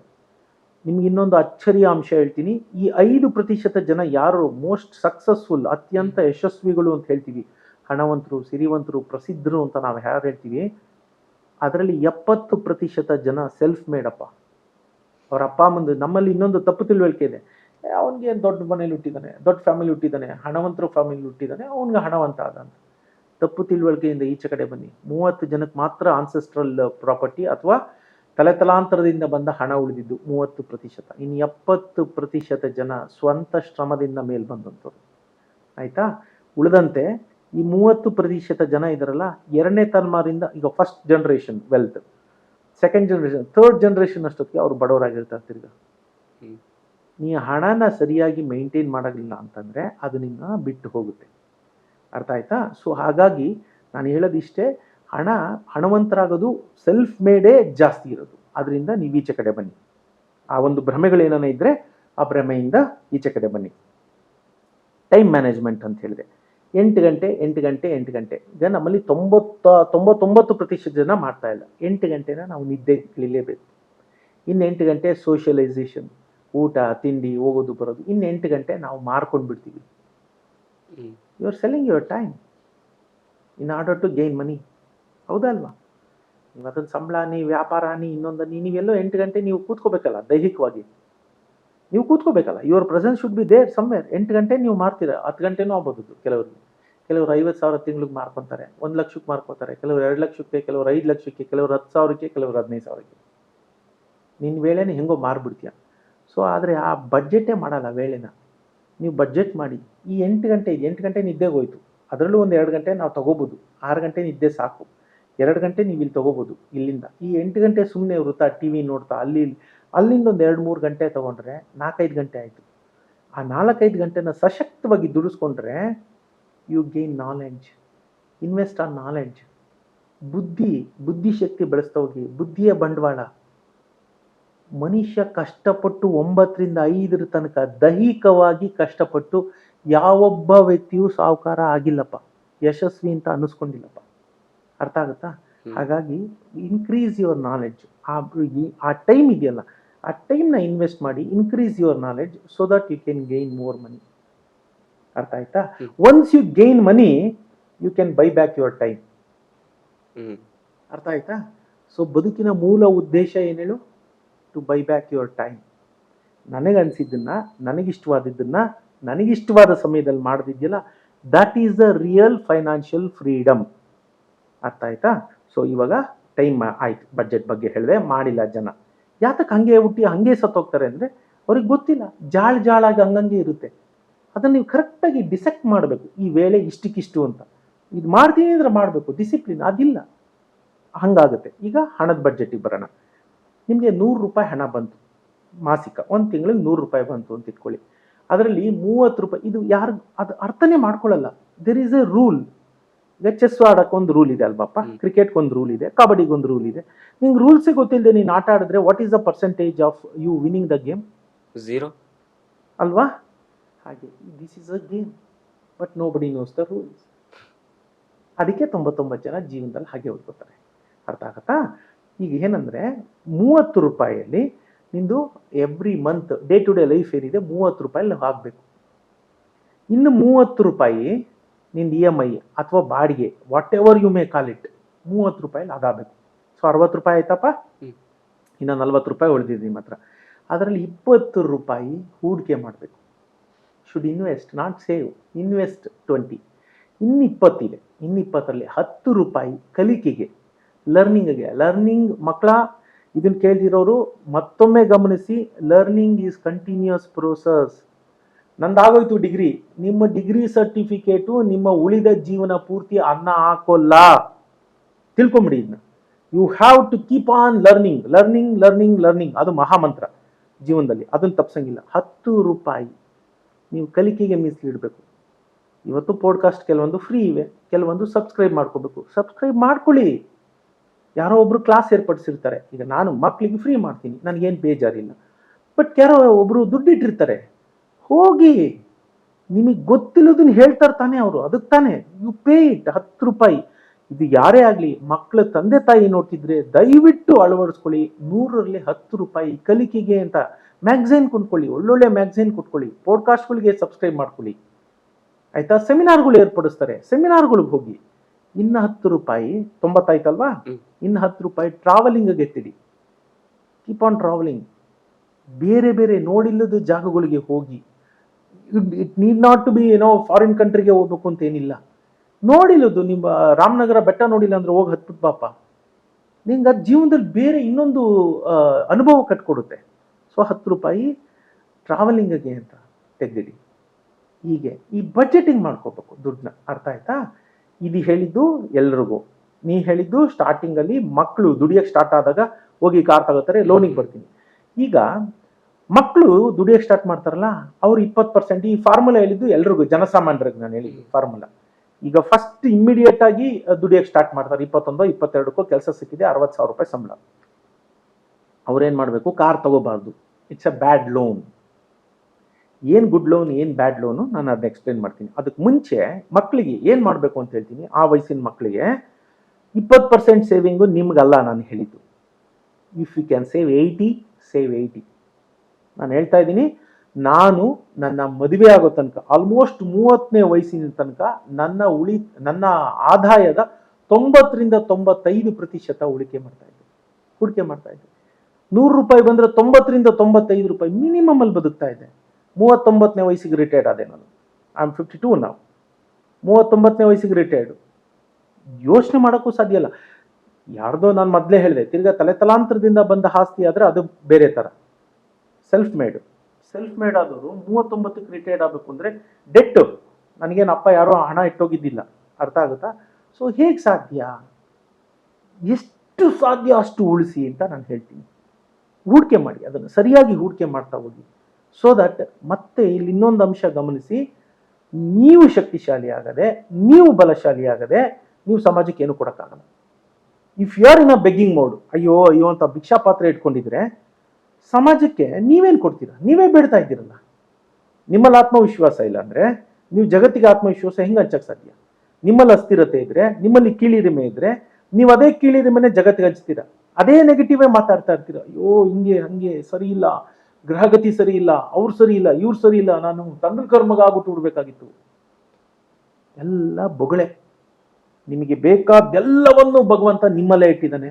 ನೀವು ಜಗತ್ತೆಲ್ಲ ಹುಡುಕ್ತೀರಾ, ಅದೆಲ್ಲಿ ಎಲ್ಲಿ ಅಂತ ಹುಡ್ಕೊಂಡು ನಿಮ್ಮೊಳಗಡೆ ನೀವು ಹೋಗಿ ನೋಡೋದಿಲ್ಲ. ದಯವಿಟ್ಟು ನಿಮ್ಮೊಳಗಡೆ ನೋಡಿ, ಆಯ್ತಾ? ಸೊ ಅರ್ಥ ಇಷ್ಟೇ. 20% ಹೇಳಿದ್ದು ಬೇರೆಯವ್ರಿಗೆ. ನೀವು 80 ಆದ್ರೆ 80 ಉಳಿಸಿ, 90 ಆದ್ರೆ 90 ಉಳಿಸಿ, 95 ಆದ್ರೆ 95 ಉಳಿಸಿ, ಆಯ್ತಾ? ಈಗ ಲೋನಿಗೆ ಬರೋಣ. ಕಾರ್ ತಗೊಳ್ಳೋದು ಬ್ಯಾಡ್ ಲೋನ್, ಮನೆ ತಗೊಳ್ಳೋದು ಗುಡ್ ಲೋನಾ? ನೀವಿರಕ್ಕಾದ್ರೆ ಹೌದು. ನೀವು ಇರಕ್ಕಲ್ಲದೆ ಅದನ್ನ ತಿರುಗಿ ಇನ್ವೆಸ್ಟ್ಮೆಂಟ್ಗೆ, ನಿಮ್ಮ ಅಪ್ಪ ಅಮ್ಮನ ಹತ್ರ ಮನೆ ಇದೆ, ನೀವು you don't have to do it. ಆದ್ರೆ ಏನ್ ಮಾಡ್ತಾರೆ? ಮಗ ಖರ್ಚು ಮಾಡ್ತಾನೆ ಅಂತ ಅಪ್ಪ ಅಮ್ಮ ಅಂದ್ರೆ ಏನ್ ಮಾಡ್ತಾರೆ? ಕಮಿಟ್ ಮಾಡಿಸ್ಬೇಕು ಅವನಿಗೆ ಅಂತ ಹೋಗಿ ಯಾವ್ದೋ ಅಪಾರ್ಟ್ಮೆಂಟ್ 1.25 ಕೋಟಿ ಅವ್ನ ತಲೆ ಕಟ್ಬಿಡ್ತಾರೆ. It's a debt trap. ಸಾಲದ ಸುಳಿ ಅದು. ದಯವಿಟ್ಟು ಮಾಡಬೇಡಿ ಅಂತದನ್ನ. ಹೂಡಿಕೆ ಮಾಡಿ, ಅದನ್ನ ಬೇರೆ ಕಡೆ ಹೂಡಿಕೆ ಮಾಡಿ. ಮಗನ ಮೊದಲನೇ ತಿಂಗಳು ಸಂಬಳದಲ್ಲಿ ಹೋಗಿ ಯಾವುದೋ ಒಂದು EMI ಅವ್ನ ಕುತ್ತಿಗೆ ಕಟ್ಬಿಡ್ತಾರೆ. ಯಾಕೆಂದ್ರೆ ಇಲ್ಲ ಇಲ್ದಿದ್ರೆ ಅವನೇನೋ ಹಾಳು ಮಾಡ್ಬಿಡ್ತಾನೆ.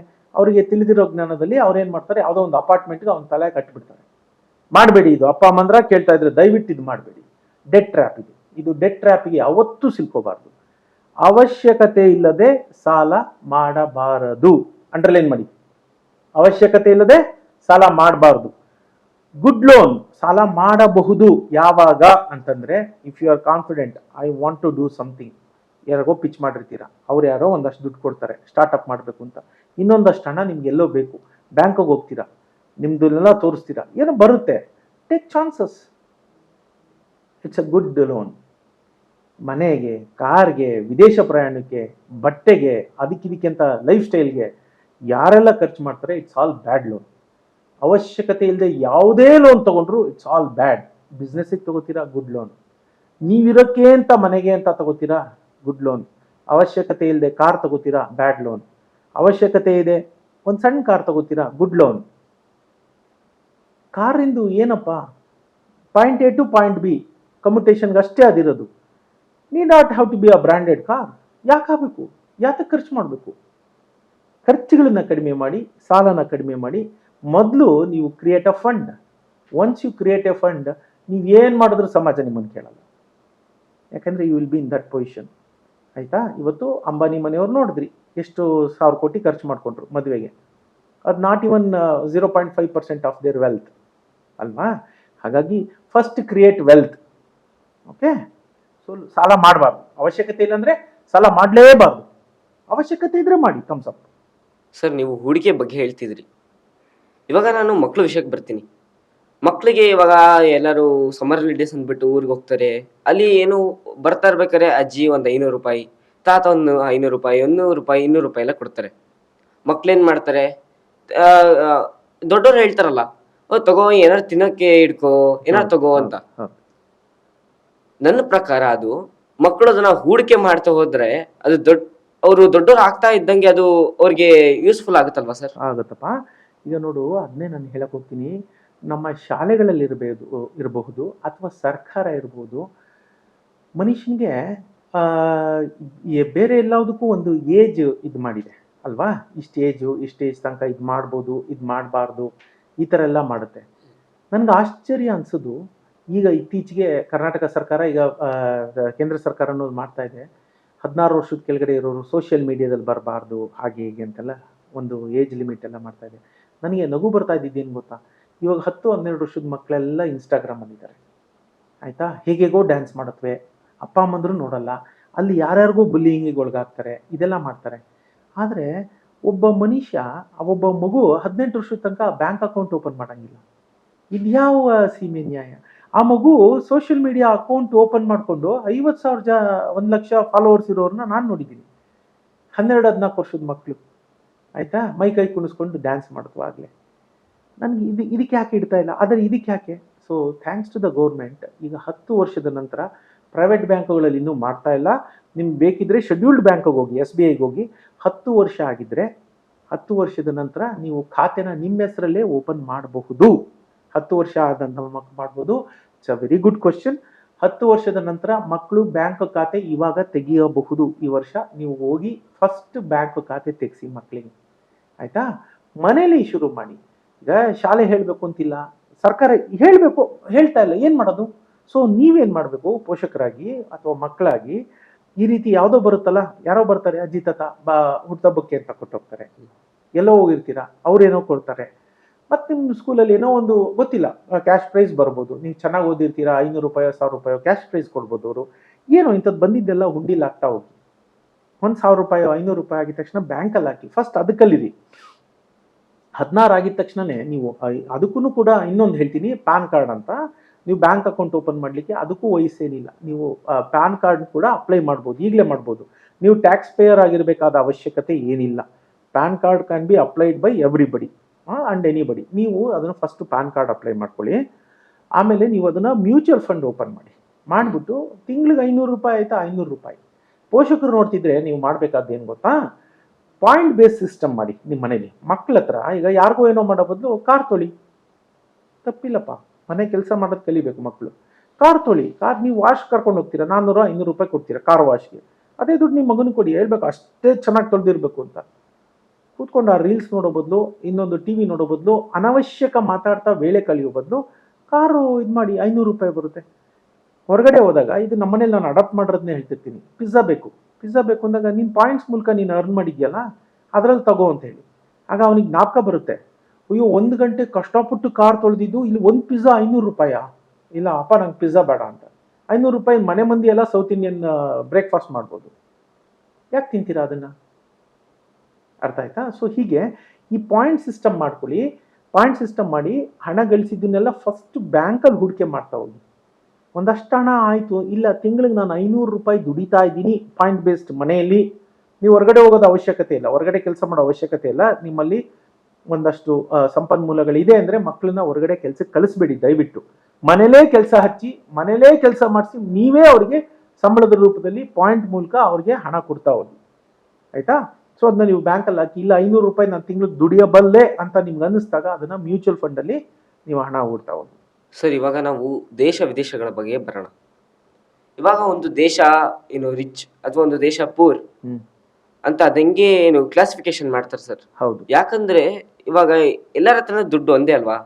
ಸೊ ರಿಚ್ ಆಗ್ಬೇಕು ಅಂತಂದ್ರೆ ಅವ್ರು ಜಾಸ್ತಿ ದುಡ್ಡನ್ನ ಪ್ರಿಂಟ್ ಮಾಡ್ತಾ ಹೋಗ್ಬೋದು. ಏನು ಮನಿ 100 ರೂಪಾಯಿದು ಒಂದು 10 ನೋಟ್ ಪ್ರಿಂಟ್ ಮಾಡೋ ಬದಲು 100 ರೂಪಾಯಿದು ಒಂದು 100 ನೋಟ್ ಪ್ರಿಂಟ್ ಮಾಡ್ಬಿಟ್ಟು ಎಲ್ಲ ಕಡೆ ಹಂಚಿಬಿಟ್ರೆ ಎಲ್ಲರೂ ಶ್ರೀಮಂತರಾಗ್ತಾರಲ್ಲ. ಅದ್ಭುತ. ಈ ಮಾತನ್ನ 5ನೇ ವಯಸ್ಸಿನಲ್ಲಿ ನನ್ನ ಮಗಳು ಅನನ್ಯ ಅಂತ ಅವಳು ಕೇಳಿದ್ಲು, ಅಪ್ಪ, why can't we print hell lot of money and distribute everybody so that we can make poor are rich ಅಂತ ಕೇಳಿದ್ಲು. ಎಲ್ಲ ಬಡವ್ರನ್ನ ನಾವು ಸಾಕಾರ ಮಾಡಿಬಿಡ್ಬೋದಲ್ಲ ಅಂತ. ಅತ್ಯುತ್ತಮವಾದ ಪ್ರಶ್ನೆ ಇದು. ಯಾಕಂದರೆ ಇದು ಎಲ್ಲ ತುಂಬ ಜನ, ಇದಕ್ಕೆ ವಯಸ್ಸಿನ ಅಂತರ ಇಲ್ಲ. 10 ವಯಸ್ಸಿನ ಮಕ್ಕಳು, 5 ವಯಸ್ಸಿನ ಮಕ್ಕಳು ಅಂತ. ತಲೆ ಕೂದಲು ಬೆಳಗಾಗಿರೋರ್ಗೂ ಅರ್ಥ ಆಗ್ತಾ ಇಲ್ಲ ಇದು ಯಾಕೆ ಅಂತ. ಸರಳವಾಗಿ ಹೇಳ್ತೀನಿ, ನಾನು ಮೊದಲೇ ಹೇಳಿದೆ, ಪದಾರ್ಥಗಳಿಗೆ, ಸಂಪನ್ಮೂಲಗಳಿಗೆ ಮೌಲ್ಯ ಇರೋದು ಹಣಕ್ಕಲ್ಲ ಅಂತ. ನೀವೇನೋ ಪ್ರಿಂಟ್ ಏನೋ ಮಾಡ್ಬೋದು, ಹುಚ್ಚುಚ್ಚಾಗಿ ಹಣ ಪ್ರಿಂಟ್ ಮಾಡ್ಬೋದು, ಕೊಡಬಹುದು. ಆಗ 10 ರೂಪಾಯಿ ಇದ್ದಿದ್ದು ಕಾಫಿ ಬೆಲೆ 1,000 ರೂಪಾಯಿ ಆಗುತ್ತೆ. ಎಲ್ಲರ ಹತ್ರನೂ 1 ಕೋಟಿ ಇದೆ. ಇವತ್ತು 50 ಲಕ್ಷ 60 ಲಕ್ಷಕ್ಕೆ ಸಿಕ್ಕೋ ಒಂದು ಸೈಟು ಅವಾಗ 6 ಕೋಟಿ ಆಗುತ್ತೆ. ನಿಮ್ಮ ಹತ್ರ 1 ಕೋಟಿ ಇದೆ, ಪ್ರಯೋಜನ ಏನು? 6 ಕೋಟಿ ಆಯ್ತಲ್ಲ ಸೈಟು. ಎಷ್ಟಾರು ಕೋಟಿ ನೀವು ಪ್ರಿಂಟ್ ಮಾಡಿ, ನಿಮ್ಮ ಹತ್ರ 100 ಕೋಟಿ ಇದೆ ಇವತ್ತು, ನೀವೇನೋ 100 ಕೋಟಿ ಹೊಡೆಯೋರು, ಸೈಟ್ ಬೆಲೆ 600 ಕೋಟಿ ಆಯ್ತಲ್ಲ. ನಿಮ್ಮ ಹತ್ರ 100 ಕೋಟಿ ಏನು ಪ್ರಯೋಜನ ಇಲ್ವಲ್ಲ. ಅರ್ಥ ಆಗ್ತಿದೆಯಾ ಹೇಳೋದು? ಬೆಲೆ ಇರೋದು ಸಂಪನ್ಮೂಲಗಳಿಗೆ. ಒತ್ತಿ ಒತ್ತಿ ಹೇಳ್ತೀನಿ, ತಿಳ್ಕೊಳ್ಳಿ, ಹಣಕ್ಕೆ ಮೌಲ್ಯ ಇಲ್ಲ. ಯಾವಾಗೆಲ್ಲ ನೀವು ಹೆಚ್ಚು ಹೆಚ್ಚು ಹಣನ ಮುದ್ರಿಸಿ ಕೊಡ್ತಾ ಹೋಗ್ತೀರಾ, ಆಗ ಹಣದುಬ್ಬರ ಜಾಸ್ತಿ, ಇನ್ಫ್ಲೇಷನ್ ಜಾಸ್ತಿ ಆಗೋಕ್ಕೆ ಶುರು ಆಗುತ್ತೆ, ಪದಾರ್ಥದ ಬೆಲೆ ಜಾಸ್ತಿ ಆಗೋಕ್ಕೆ ಶುರು ಆಗುತ್ತೆ. ಎಲ್ಲರೂ ಕೋಟ್ಯಾಧಿಪತಿಗಳೇ. Everybody wants to buy a site. 600 crore ಆಗೋಯ್ತು, ಏನು ಮಾಡ್ತೀರಾ? ಅಷ್ಟೇ ಸಿಂಪಲ್. ಉದಾಹರಣೆ ಹೇಳ್ತೀನಿ. ಜಿಂಬಾಬ್ವೆ ಈ ರೀತಿ ಮಾಡಿತ್ತು, ದಿವಾಳಿ ಎದ್ದೋಯ್ತು. ಅದರ ನಂತರ ವೆನಿಜುಲಾ ಹಂಗೆ ಮಾಡಿತ್ತು, ಅದು ದಿವಾಳಿ ಎದ್ದೋಯ್ತು. ಇತ್ತೀಚೆಗೆ ಆ ರೀತಿ ಪ್ರಿಂಟ್ ಮಾಡಿದನು ಇರಾನ್ನಲ್ಲಿ ಏನಾಗಿದೆ ಗೊತ್ತಾಗಿದೆ. ಈಗ ವಾರ ಆಯ್ತಲ್ಲ, ಇರಾನ್ದು ಮೌಲ್ಯನೇ ಕಳ್ಕೊಂಡ್ಬಿಡ್ತು. ಅದು ಇರಾನಿ ರಿಯಾಲ್ ಅಂತ ಹೇಳ್ತೀವಿ, ಹಣಕ್ಕೆ ಮೌಲ್ಯನೇ ಇರಲಿಲ್ಲ. ಎಂಥ ಒಂದು ಪರಿಸ್ಥಿತಿ. ನಾವು ಮನುಷ್ಯ ಹಣನ ಉಗಮ ಮಾಡಿ ಎಂಥ ಪರಿಸ್ಥಿತಿಗೆ ತಂದ್ಕೊಂಡ ಅನ್ನೋದಕ್ಕೆ ನೋಡಿ. ಎಲ್ಲ ಇದೆ ಇಲ್ಲಿ, ಹಣ್ಣಿದೆ, ತರಕಾರಿ ಇದೆ, ತಿಂಡಿ ಪದಾರ್ಥಗಳಿದೆ, ಎಲ್ಲ ಇದೆ. ಆದರೆ ಅದನ್ನು ತಗೊಳಕ್ಕೆ ಒಂದು ಪೇಪರ್ ಇದೆಯಲ್ಲ, ಆ ಪೇಪರಿಗೆ ಮೌಲ್ಯ ಇಲ್ವಂತೆ, ವ್ಯಾಲ್ಯೂ ಇಲ್ಲ. ಎಲ್ಲ ಇದೆ, ಆದರೆ ಅದನ್ನು ತಗೊಳಕ್ ಆಗ್ತಾ ಇಲ್ಲ ನಿಮ್ಮ ಕೈಲಿ. ಅರ್ಥ ಆಯ್ತಾ? ಊಟ ತಿಂಡಿ ತಿನ್ನಕ್ಕೆಲ್ಲ ಇದೆ, ಆದರೆ ನೀವು ಮಾತ್ರ ಉಪವಾಸ ಸಾಯ್ತಾ ಇದ್ದೀರಾ. ಯಾಕಂದ್ರೆ ನಿಮ್ಮ ಹತ್ರ ದುಡ್ಡಿಗೆ ಅದನ್ನು ಕೊಟ್ಕೊಳ್ಳೋ ಮೌಲ್ಯ ಕಳ್ಕೊಂಬಿಟ್ಟಿದೆ. ಅರ್ಥ ಆಯ್ತಾ? ಖರೀದಿ ಶಕ್ತಿ ಅಂತ ಏನು ಹೇಳ್ತೀವಿ, ಪರ್ಚೇಸಿಂಗ್ ಪವರ್ ಇದೆಯಲ್ಲ, ಅದಕ್ಕೆ ಅದು ಕಳ್ಕೊಂಬಿಟ್ಟಿದೆ ಆ ಪೇಪರು. ಎಂಥ ಸ್ಥಿತಿ ನಾವು ತಂದ್ಕೊಂಡಿದ್ದು. ಹಾಗಾಗಿ ಹೆಚ್ಚು ಹಣ ಮುದ್ರಿಸೋಕ್ಕಾಗಲ್ಲ, ಮುದ್ರಿಸಬಾರ್ದು ಅಂತ ಯಾರೂ ಹೇಳಿಲ್ಲ. ಈಗ ಅಮೆರಿಕ ಏನು ಮಾಡ್ತಾ ಇದೆ ಅಂತಂದರೆ, ನಾನು ನಿಮ್ಗೆ ಹೇಳ್ತೀನಿ, ಇವತ್ತು ಅಮೆರಿಕ ಅದೇ ಮಾಡ್ತಿರೋದು. ಅಮೆರಿಕ ಯಾಕೆ ಈ ಕುಸಿತದ ಹಂತಕ್ಕೆ ಬಂದಿದೆ ಅಂದರೆ ಇದೇ ಕಾರಣಕ್ಕೆ. ಕರೋನಾ ಆದ ನಂತರ ಇಲ್ಲಿಯ ತನಕ ಆಲ್ಮೋಸ್ಟ್ 8 ರಿಂದ 9 ಟ್ರಿಲಿಯನ್ ಡಾಲರ್ ಹಣನ ಅದು ಮುದ್ರಿಸಿದೆ. ಹೇಳೋರಿಲ್ಲ ಕೇಳೋರಿಲ್ಲ, ಮುದ್ರಿಸಿ ಮುದ್ರಿಸಿ ಮುದ್ರಿಸಿ ಕೊಡ್ತಾ ಇದೆ ಅಮೆರಿಕ. ಈಗ ಹೊಸದಾಗಿ 380 ಬಿಲಿಯನ್ಗಿಂತ ಹೆಚ್ಚಿನ ಹಣ ಟ್ಯಾರಿಫ್ ಮೂಲಕ ಸಂಗ್ರಹ ಮಾಡಿದ್ರು ಟ್ರಂಪ್. ಅದು ಅಲ್ಲಿಯ ಕೋರ್ಟ್ ಹೇಳ್ತು, ಫೆಡರಲ್ ಕೋರ್ಟು, ನೀನು ಮಾಡಂಗಿಲ್ಲ, ತಪ್ಪು, ಎಲ್ರಿಗೂ ಆ ದೇಶಕ್ಕೆ ಹಣ ವಾಪಸ್ ಕೊಟ್ಬಿಡು ಅಂತ. ಈಗ ಆ ಹಣ ಕೊಡೋಕ್ಕೂ ಅವ್ರ ಹತ್ರ ಹಣ ಇಲ್ಲ, ಅದಕ್ಕೆ ತಿರುಗಿ ಹೊಸದಾಗಿ ಮುದ್ರಣ ಮಾಡ್ತಿದ್ದಾರೆ. ಅರ್ಥ ಆಯ್ತಾ? ಸೊ ಅಮೆರಿಕ ಇವತ್ತಲ್ಲ ನಾಳೆ, ಇನ್ನೊಂದು ವರ್ಷ, 2 ವರ್ಷ, 3 ವರ್ಷ ಕುಸಿತ ಕಾಣಲೇಬೇಕು. ಅಲ್ಲಿ ಅರಾಜಕತೆ ಆಗೇ ಆಗುತ್ತೆ. ಯಾವೆಲ್ಲ ದೇಶಗಳು ಮಿತಿಮೀರಿದ ಹಣನ ಮುದ್ರಣ ಮಾಡುತ್ತವೆ, ಆ ಎಲ್ಲ ದೇಶಗಳು ಕುಸಿತ ಕಂಡೇ ಕಾಣುತ್ತವೆ. ಅರ್ಥ ಆಯ್ತಾ? ಎಲ್ಲೂ ಇಲ್ಲ, ಭಾರತದಲ್ಲೂ ಇಲ್ಲ, ಯಾವ ದೇಶದಲ್ಲೂ there is no restriction to print. ಇಷ್ಟೇ ಪ್ರಿಂಟ್ ಮಾಡಬೇಕು ಅಂತ ಯಾವ ದೇಶದ ಕಾನೂನು ಹೇಳೋದಿಲ್ಲ. ಏನ್ ಬೇಕಾದ್ರೂ ಮಾಡ್ಬೋದು. ಮೊನೋಪಲಿ ಆಟ ನೋಡಿದ್ಯಪ್ಪ? ಮೊನೋಪಲಿ ಅಂತ ಒಂದು ಆಟ ಆಡ್ತಾ ಇದ್ವಿ ನಾವು ಚಿಕ್ಕ ಹುಡುಗರಲ್ಲಿ. ನೀವು ಆಡ್ತೀರಾ ಅನ್ಕೊಂಡಿರ್ತೀನಿ. ಒಂದಷ್ಟು ದುಡ್ಡು ಇರುತ್ತೆ, ಎಲ್ರಿಗೂ ಡಿಸ್ಟ್ರಿಬ್ಯೂಟ್ ಮಾಡಿ 4 ಜನ ಕೂತ್ಕೊಂಡು ಇಲ್ಲಿ ಸೈಡ್ ತಗೋ, ಅಲ್ಲಿ ಸೈಡ್ ತಗೋ, ಕಾರ್ ತಗೋ, ಏನೇನೋ ಹಾಡಕ್ ತಗೋ ಅಂತೆಲ್ಲ ಏನೇನೋ ಇರೋದಲ್ಲ, ಹಾಗೆ ಆ ಥರ ಆಗೋಗ್ಬಿಡುತ್ತದು ರಿಯಲ್ ಲೈಫಲ್ಲಿ.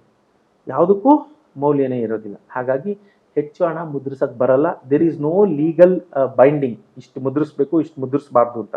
ಬಟ್ ಮುದ್ರಿಸಕ್ಕೆ ಆಗಲ್ಲ. ಮುದ್ರಿಸಿದ್ರೆ ಪದಾರ್ಥಗಳ ಮೌಲ್ಯ ಹೆಚ್ಚುತ್ತಾ ಹೋಗುತ್ತೆ, ನಿಮ್ಮ ಕೈಲಿರೋ ಹಣ ವ್ಯಾಲ್ಯೂ ಕಳ್ಕೊತಾ ಹೋಗುತ್ತೆ. ನಾನು 2 ಉದಾಹರಣೆ ಹೇಳಿದೆ. ಅರ್ಜೆಂಟೀನಾ ಇನ್ನೊಂದು ಸೇರಿಸ್ಕೋಬಹುದು. ಅರ್ಜೆಂಟೀನಾದಲ್ಲಿ ಆ ರೀತಿಯ ಕುಸಿತ ಉಂಟಾಗಿ ಜನ ಬ್ಯಾಂಕ್ಗಳ ಮೇಲೆ ನಂಬಿಕೆ ಕಳ್ಕೊಂಡು ಬೀದಿಗಿಳಿದು ಕೈಗೆ ಸಿಕ್ಕಿದ್ದನ್ನೆಲ್ಲ ಕದ್ಕೊಂಡು ಹೋಗೋದನ್ನ ನಾನು ಕಣ್ಣಾರೆ ನೋಡಿದ್ದೀನಿ. ಇಲ್ಲಿಯ ತನಕ 69 ದೇಶ ಸುತ್ಕೊಂಡು ಬಂದಿದ್ದೀನಿ. ಹಾಗಾಗಿ ಆಯಾ ದೇಶದಲ್ಲಿ ಆದಾಗ ಅಲ್ಲಿದ್ದು ನೋಡಿದಂತಹ ಒಂದು ಅನುಭವದಿಂದ ಈ ಮಾತು ಹೇಳ್ತಾ ಇದ್ದೀನಿ. ಪ್ರಿಂಟ್ ಮಾಡಕ್ ಆಗಲ್ಲ. ಪ್ರಿಂಟ್ ಮಾಡಿದ ಎಲ್ಲಾ ದೇಶಗಳು ಕುಸಿತ ಕಾಣುತ್ತವೆ, ಇನ್ಕ್ಲೂಡಿಂಗ್ ಅಮೆರಿಕ. ಕುಸಿತ ಕಂಡೇ ಕಾಣುತ್ತೆ ಸರ್. ಮತ್ತೆ ಇಷ್ಟೇ ನೋಟ್ಸ್ ಪ್ರಿಂಟ್ ಮಾಡಬೇಕು ಅನ್ನೋದು ಹಿಂಗೆ ಗೊತ್ತಾಗುತ್ತೆ ಸರ್? ಮಾಡಂಗಿಲ್ಲ, ಅದು ಆ ರೀತಿ ಇಲ್ಲ. ಮೊದಲೆಲ್ಲ ಹೇಳ್ತೀನಿ, ಮೊದಲು 1973ಕ್ಕಿಂತ ಮುಂಚೆ ಗೋಲ್ಡ್ ಬ್ಯಾಕಪ್ ಅಂತ ಇತ್ತು. ಅಂದ್ರೆ ನಮ್ಮ ಹತ್ರ 100 kg ಗೋಲ್ಡ್ ಇದೆ. ನಾನು ಮೊದಲೇ ಫಸ್ಟ್ ಒಂದು ಕತೆ ಹೇಳಿದೆ, ನನ್ನ ಹತ್ರ 2 kg ವರ್ತ್ ಗೋಲ್ಡ್ ಇದೆ, ಸೊ ನಾವು ಒಂದು 200 kg ಅಕ್ಕಿ ಕೊಡಿ ಅಂತ ರಾಜ ಮಹಾರಾಜರು ಒಂದು ಪ್ರಾಮಿಸರಿ ನೋಟ್ ಬರೆದು ಕಳಿಸ್ತಿದ್ರು ಅಂತ. 2 kg ಚಿನ್ನದ ವ್ಯಾಲ್ಯೂಗೆ 2 kgನೇ ಇತ್ತು. ಕಾಲ ಬದಲಾಗ್ತಾ ಬಂತು, ಬಿಸ್ನೆಸ್ ಜಾಸ್ತಿ ಆಯ್ತು, ಚಿನ್ನ ಜಾಸ್ತಿ ಆಗಲ್ವಲ್ಲಪ್ಪ. ಎಷ್ಟು ಮೈನ್ ಮಾಡಕ್ಕಾಗುತ್ತೆ? ಒಂದಷ್ಟು ಮೈನ್ ಮಾಡಿದ್ಮೇಲೆ ಚಿನ್ನ ಸಿಕ್ಕಲ್ಲ. KGF ಚಿನ್ನ ಸಿಗ್ತಾ ಇಲ್ಲ ಈಗ, ಹೌದಲ್ವಾ? ಸೊ ನೀವು ಎಷ್ಟು ಅಗಿತೀರಿ, ಆ cost will be more than the gold what you get, ಅಲ್ವಾ? ಹಾಗಾಗಿ ಚಿನ್ನಕ್ಕೊಂದು ಲಿಮಿಟೇಷನ್ ಇದೆ, ಯಾಕಂದ್ರೆ ಅದು ನೈಸರ್ಗಿಕ ಸಂಪನ್ಮೂಲ. ಅರ್ಥ ಆಯ್ತಾ? ನೀವು ಜಾಸ್ತಿ ಉತ್ಪತ್ತಿ ಮಾಡೋಕ್ಕಲ್ಲ, ಅಕ್ಕಿ ಬೇಳೆ ಥರ ನೀವೇನೋ ಬೆಳೆದು ಬಿಡೋಕ್ಕಾಗಲ್ಲ ಅದನ್ನ, ಅಲ್ವಾ? ಒಂದು ಲಿಮಿಟೇಷನ್ ಇದೆ. ಸೊ ಏನು ಮಾಡೋರು, ಇಟ್ಸ್ ಅಗೈನ್ ಟ್ರಸ್ಟ್. ಏನಾಗೋದು, 2 kg ಚಿನ್ನ ಇದೆ, ಪರವಾಗಿಲ್ಲ 4 kg ಚಿನ್ನದ ತನಕ ನೀನು ಕೊಡು, ನಾನಿದ್ದೀನಿ ಹೆಚ್ಚಿಗೆ ಆದರೆ ಅಂತ ರಾಜ ಹೇಳ್ದ. ರಾಜನ ಮೇಲೆ ಒಂದು ಗೌರವ, ನಂಬಿಕೆ. ನಾನು ಮೊದಲೇ ಹೇಳಿದೆ ಇದೆಲ್ಲ ನಂಬಿಕೆಯಲ್ಲಿ ನಡೀತಾ ಇರೋದು ಅಂತ.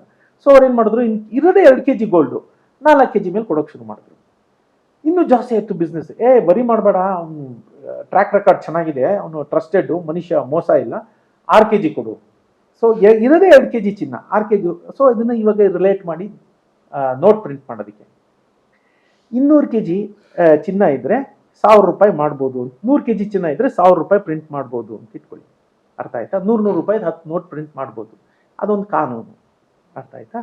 ಅದಾದಮೇಲೆ ಪರವಾಗಿಲ್ಲ, ಇದೇ ಇರೋದೇ 10 kgನೇ, 100 kgನೇ ಇರೋದು ಚಿನ್ನ, 2000 ಮಾಡು, ಏನು ತೊಂದರೆ ಇಲ್ಲ. ಬಿಸ್ನೆಸ್ ಜಾಸ್ತಿ ಆಗ್ತಾ ಹೋಯ್ತು. ಏನಂತಾರೆ ಅದಕ್ಕೆ? ಡೆವಲಪ್ಮೆಂಟ್, ಗ್ರೋತ್ ರೇಟ್ ಅಂತ ಕರೀತಾರೆ. ಅರ್ಥ ಆಯ್ತಾ? ಸೊ ಗ್ರೋತ್ ರೇಟ್ ಮೇಲೆ ಇವತ್ತೆಲ್ಲ ಹೆಂಗೆ ನಿಂತಿದೆ ಅಂದರೆ, ನಮ್ಮ ಸಮಾಜ ಅದು 1973 ನಂತರ ಗೋಲ್ಡ್ ಬ್ಯಾಕಪ್ ಹೊರಟೋಯ್ತು. ಯಾರು ಎಷ್ಟು ಬೇಕಾದ್ರೂ ಪ್ರಿಂಟ್ ಮಾಡ್ಬೋದು, ಗೋಲ್ಡ್ ಇಲ್ದಿದ್ರೂ ಮಾಡ್ಬೋದು. ಡಾಲರ್ ಹಂಗೆ, ಇನ್ ಗಾಡ್ ವಿ ಟ್ರಸ್ಟ್ ಅಂತ ಹಾಕಿದ್ದಾರೆ, ಇದ್ರ ಮೇಲೆ, ಡಾಲರ್ ಮೇಲೆ ಅಷ್ಟೇ. ಅಂದರೆ ಭಗವಂತನ ಮೇಲೆ ಭರವಸೆ, ರಾಮನ ಮೇಲೆ ಭರವಸೆ ಇಟ್ಟು ಪ್ರಿಂಟ್ ಮಾಡ್ತಾ ಇರೋದು. ಹಾಗೆ ಮಾಡಿದಾಗ್ಲೂ ಅದಕ್ಕೂ ಒಂದು ಆ ಮೆಥಡಲ್ಲೂ ಒಂದು, ಆ ಮ್ಯಾಡ್ನೆಸ್ಸಲ್ಲೂ ಒಂದು ಮೆಥಡ್ ಇರಬೇಕು. ಅಂದರೆ ಅಭಿವೃದ್ಧಿ ಅಂತಿರುತ್ತಲ್ಲ ನಿಮ್ಮದು, ಆ ಗ್ರೋತ್ ರೇಟಿಗೆ ಈಕ್ವಲೆಂಟ್ ಆಗಿ ಮಾಡಿದ್ರೆ ತಪ್ಪಿಲ್ಲ ಅಂತ ಈಗ ಜನರಲ್ ಆಗಿ ಅಕ್ಸೆಪ್ಟೆಡ್. ನಾವು again it's a rules. Game ಯಾರು ಶುರು ಮಾಡಿದ್ರು, ಕ್ರಿಕೆಟ್ ಸ್ಟಾರ್ಟ್ ಮಾಡಿದ್ರು ಫಸ್ಟ್ ಅವ್ನು ಈ ಗೇಮ್ಗೆ ಏನೇನೋ ರೂಲ್ಸ್ ಉಂಟು, ಆಮೇಲೆ ಚೇಂಜ್ ಮಾಡಿದ್ರು, ಏನೇನೋ ಬಂತಲ್ವಾ. ಹಾಗಾಗಿ ಮೊದಲು 8-12 ಬಾಲ್ ಇತ್ತಂತ ಒಂದು ಓವರ್ಗೆ 6 ಇಳಿಸಿದ್ರು. ಹಾಗೆ ಕಾಲಕ್ರಮೇಣ ಎಲ್ಲೆಲ್ಲ ಬದಲಾಗುತ್ತೆ. ಇವತ್ತು ಬದಲಾಗಿರೋದ್ರಲ್ಲಿ ಗ್ರೋತ್ ರೇಟ್ ಪ್ರಕಾರ ಪ್ರಿಂಟ್ ಮಾಡಬೇಕು ಅಂತ ಬಂದಿದೆ. ಇವತ್ತು ಆ ಥರ ಮಾಡ್ತಾ ಇದ್ದಾರೆ. ಆದರೆ ಅಮೆರಿಕ ಅದನ್ನೂ ಮೀರಿ ಹುಚ್ಚುಚ್ಚಾಗಿ ಇವತ್ತು ಪ್ರಿಂಟ್ ಮಾಡ್ತಾ ಇದೆ. ಇಲ್ಲಿಗಾಯ್ತು ಅಲ್ಲಿ ಆ ಒಂದು ಅಂಶ ಕ್ಲಿಯರ್ ಆಯ್ತಲ್ವ ನಿಮಗೆ? ಈಗ ಈ ದೇಶ ಸಾಹುಕಾರ, ಈ ದೇಶ ಬಡವ ಅಂತ ಹೆಂಗೆ ಹೇಳ್ತಾರೆ? ಸೊ ನಾವು ಅದನ್ನೇ ಹೇಳೋದು, ಡೆಟ್ ಟು ಈಕ್ವಿಟಿ ಅಂತ ಹೇಳ್ತೀವಿ. ಅಂದರೆ ನಮ್ಮ ಸಾಲ ಎಷ್ಟಿದೆ, ಅದ್ರ ಮುಂದೆ ನಮ್ಮ ಆಸ್ತಿ ಎಷ್ಟಿದೆ ಅನ್ನೋದನ್ನ ನಾವು ನೋಡಬೇಕಾಗುತ್ತೆ. ಆ ಅರ್ಥದಲ್ಲಿ ಇವತ್ತು ಭಾರತ ಅಮೆರಿಕಕ್ಕಿಂತ ಅತ್ಯಂತ ಶ್ರೀಮಂತ ರಾಷ್ಟ್ರ. ಅಮೆರಿಕದ GDP 30 ಟ್ರಿಲಿಯನ್, ಅಮೆರಿಕದ ಸಾಲ 38 ಟ್ರಿಲಿಯನ್. ಅರ್ಥ ಆಯ್ತಾ? ಅಂದ್ರೆ ಇಡೀ ಅಮೆರಿಕ ದೇಶದ ಆಸ್ತಿ ಎಲ್ಲ ಮಾರಿದ್ರೂ ಅದರ ಸಾಲ ತೀರ್ಸಕ್ಕಾಗಲ್ಲ. ಅರ್ಥ ಆಯ್ತಪ್ಪ? 1 ರೂಪಾಯಿ ಮುಂದೆ 1 ರೂಪಾಯಿ 15 ಪೈಸಾ ಸಾಲ ಇದೆ ಅದರ ಹತ್ರ. ಸೊ ಆಸ್ತಿ ಮಾರೋದು 1 ರೂಪಾಯಿ ಬಂತು, ಇನ್ನು 15 ರೂಪಾಯಿ 15 ಪೈಸಾ ಹಂಗೆ ಸಾಲ ಉಳ್ಕೋತು. ಭಾರತದ ಇವತ್ತೇನಾಗಿದೆ, ಇವತ್ತು ನೀವು ನೋಡಿದ್ರೆ 70ರಿಂದ 72 ಪೈಸಾ ಇದೆ. ಅಂದರೆ 1 ರೂಪಾಯಿ ಆಸ್ತಿ ಮುಂದೆ 72 ಪೈಸಾ ಸಾಲ ಇದೆ, which is very good. Debt to equity ratio ಏನಿದೆ, ಮೊದಲು 0.5 to 1 ಅಂತ ಇದ್ರೆ, ಅಂದರೆ 1 ರೂಪಾಯಿ ಆಸ್ತಿ ಇದ್ರೆ 50 ಪೈಸಾ ನಿಮ್ಮದು ಲಯಬಿಲಿಟಿ, ಸಾಲಗಳಿದ್ರೆ ಓಕೆ ಅಂತಿತ್ತು. ಆ ನಂತರ ಬದಲಾದ ಕಾಲಘಟ್ಟದಲ್ಲಿ 1:1 ಈಸ್ ಓಕೆ ಅನ್ನೋಂಗೆ ಆಯಿತು. ಈಗ ಅದನ್ನು ಮೀರಿ ಹೋಗ್ತಾ ಇದೆ, ಅಮೆರಿಕ ಅಂತ ದೇಶಗಳೆಲ್ಲ ಹೋಗ್ತಾ ಇದೆ. ಭಾರತದ ಆರ್ಥಿಕತೆ ಸುಸ್ಥಿತಿಯಲ್ಲಿದೆ. ಈ ಲೆಕ್ಕಾಚಾರದಲ್ಲಿ ಒಂದು ದೇಶ ಸಾಹುಕಾರವೋ ಬಡವ ದೇಶನೋ ಅಂತ ಹೇಳ್ಬೋದು. ಜಗಮಗಿಸುವ ಕಟ್ಟಡಗಳಿದ್ದುಬಿಟ್ಟು ಅಲ್ಲೆಲ್ಲ ಒಂದಷ್ಟು ಐಷಾರಾಮಿ ಕಾರ್ಗಳನ್ನ ತಗೊಂಡು ಓಡಾಡ್ತಿದ್ರೆ ಅದು ಸಾಹುಕಾರ ದೇಶ ಅಲ್ಲ. ಯಾಕಂದ್ರೆ ಅದೆಲ್ಲ ಸಾಲದಲ್ಲಿ ನಿರ್ಮಿತವಾದಂಥದ್ದು. ಆ ಲೆಕ್ಕಾಚಾರದಲ್ಲಿ ಭಾರತ ಅಮೆರಿಕಕ್ಕಿಂತ ಸಾಹುಕಾರ ದೇಶ. ಇದೇ ಮಾನದಂಡನ, ಇದನ್ನ ನೀವು ಎಲ್ಲ ದೇಶಗಳಿಗೂ ಅನ್ವಯಿಸ್ಕೊಂಡು ನೋಡ್ಬೇಕಾಗುತ್ತೆ. ಯಾವ ದೇಶದ ಸಾಹುಕಾರ, ಯಾವ ದೇಶ ಬಡವ ಅನ್ನೋದನ್ನ ಈ ಒಂದು ಪ್ಯಾರಾಮೀಟರ್ ಇಟ್ಕೊಂಡು ನಾವು ನೋಡ್ಬೇಕಾಗುತ್ತೆ. ಇವಾಗ ಮಕ್ಕಳು ಮಿಲಿಯನಿಯರ್ ಅಥವಾ ಬಿಲಿಯನಿಯರ್ ಆಗಕ್ಕೆ ಒಂದು ಸಣ್ಣ ಟಿಪ್ಸ್ಗಳು, ಅಂದ್ರೆ ಸ್ಟಾರ್ಟಿಂಗ್ ಇಂದನೂ ಅವರಿಗೆ 100% ಮಾಡ್ಬೋದಪ್ಪ. ಏನಂತಂದ್ರೆ ಸ್ಟಾರ್ಟ್ ಅರ್ಲಿ ಅಂತ ನಾನು ಹೋಗಿದ ಕಡೆ ಎಲ್ಲ ಹೇಳ್ತಿರ್ತೀನಿ. ಹೇಳನಲ್ಲ, 21ನೇ ವಯಸ್ಕೋ, 22ನೇ ವಯಸ್ಕೋ, 23ನೇ ವಯಸ್ಕೋ ನೀವು ದುಡಿಯೋಕ್ಕೆ ಶುರು ಮಾಡಿದ ತಕ್ಷಣನೇ ಸ್ಟಾರ್ಟ್ ಇನ್ವೆಸ್ಟಿಂಗ್ ವೈಸ್ಲಿ. ಅದು ಎಲ್ಲಿ ಏನು ಅಂತೆಲ್ಲ ನಾನು ಪಾಡ್ಕಾಸ್ಟಲ್ಲಿ ಹೇಳೋಕ್ಕಾಗೋದಿಲ್ಲ. ಬಟ್ ನೀವು ಅದನ್ನು ಮಾಡ್ತಾ ಶುರು ಮಾಡಿದ್ರೆ ನೀವು 25ರಿಂದ 30 ವರ್ಷದಲ್ಲಿ ಅತ್ಯದ್ಭುತವಾಗಿ ಪ್ರತಿಯೊಬ್ಬರು, ಇದನ್ನು ಮಾತ್ರ ನಾನು ನಿಸ್ಸಂಶಯವಾಗಿ ಆತ್ಮವಿಶ್ವಾಸದಿಂದ ಹೇಳ್ತೀನಿ, ಪ್ರತಿಯೊಬ್ಬ ಭಾರತೀಯನು ಕೋಟ್ಯಾಧಿಪತಿ ಆಗ್ಬೋದು, ಖಂಡಿತ ಆಗ್ಬೋದು. ಆದರೆ ಮತ್ತದೇ ಹೇಳ್ತೀನಿ, 99 ಜನ ಆಗಲ್ಲ, 99% ಆಗಲ್ಲ. ಯಾಕಾಗಲ್ಲ ಅಂದರೆ ಅವರಲ್ಲಿ ಶ್ರದ್ಧೆ ಇಲ್ಲ, ಅವರಲ್ಲಿ ಆ ಕಂಟಿನ್ಯೂಟಿ ಇಲ್ಲ, ಬಿಟ್ಬಿಡ್ತಾರೆ. ಆಯಿತಾ? 2 ತಿಂಗಳು, 3 ತಿಂಗಳು, 5 ತಿಂಗಳು, 6 ತಿಂಗಳು, 8 ತಿಂಗಳು, 10 ತಿಂಗಳು ಬಿಡ್ತಾರೆ.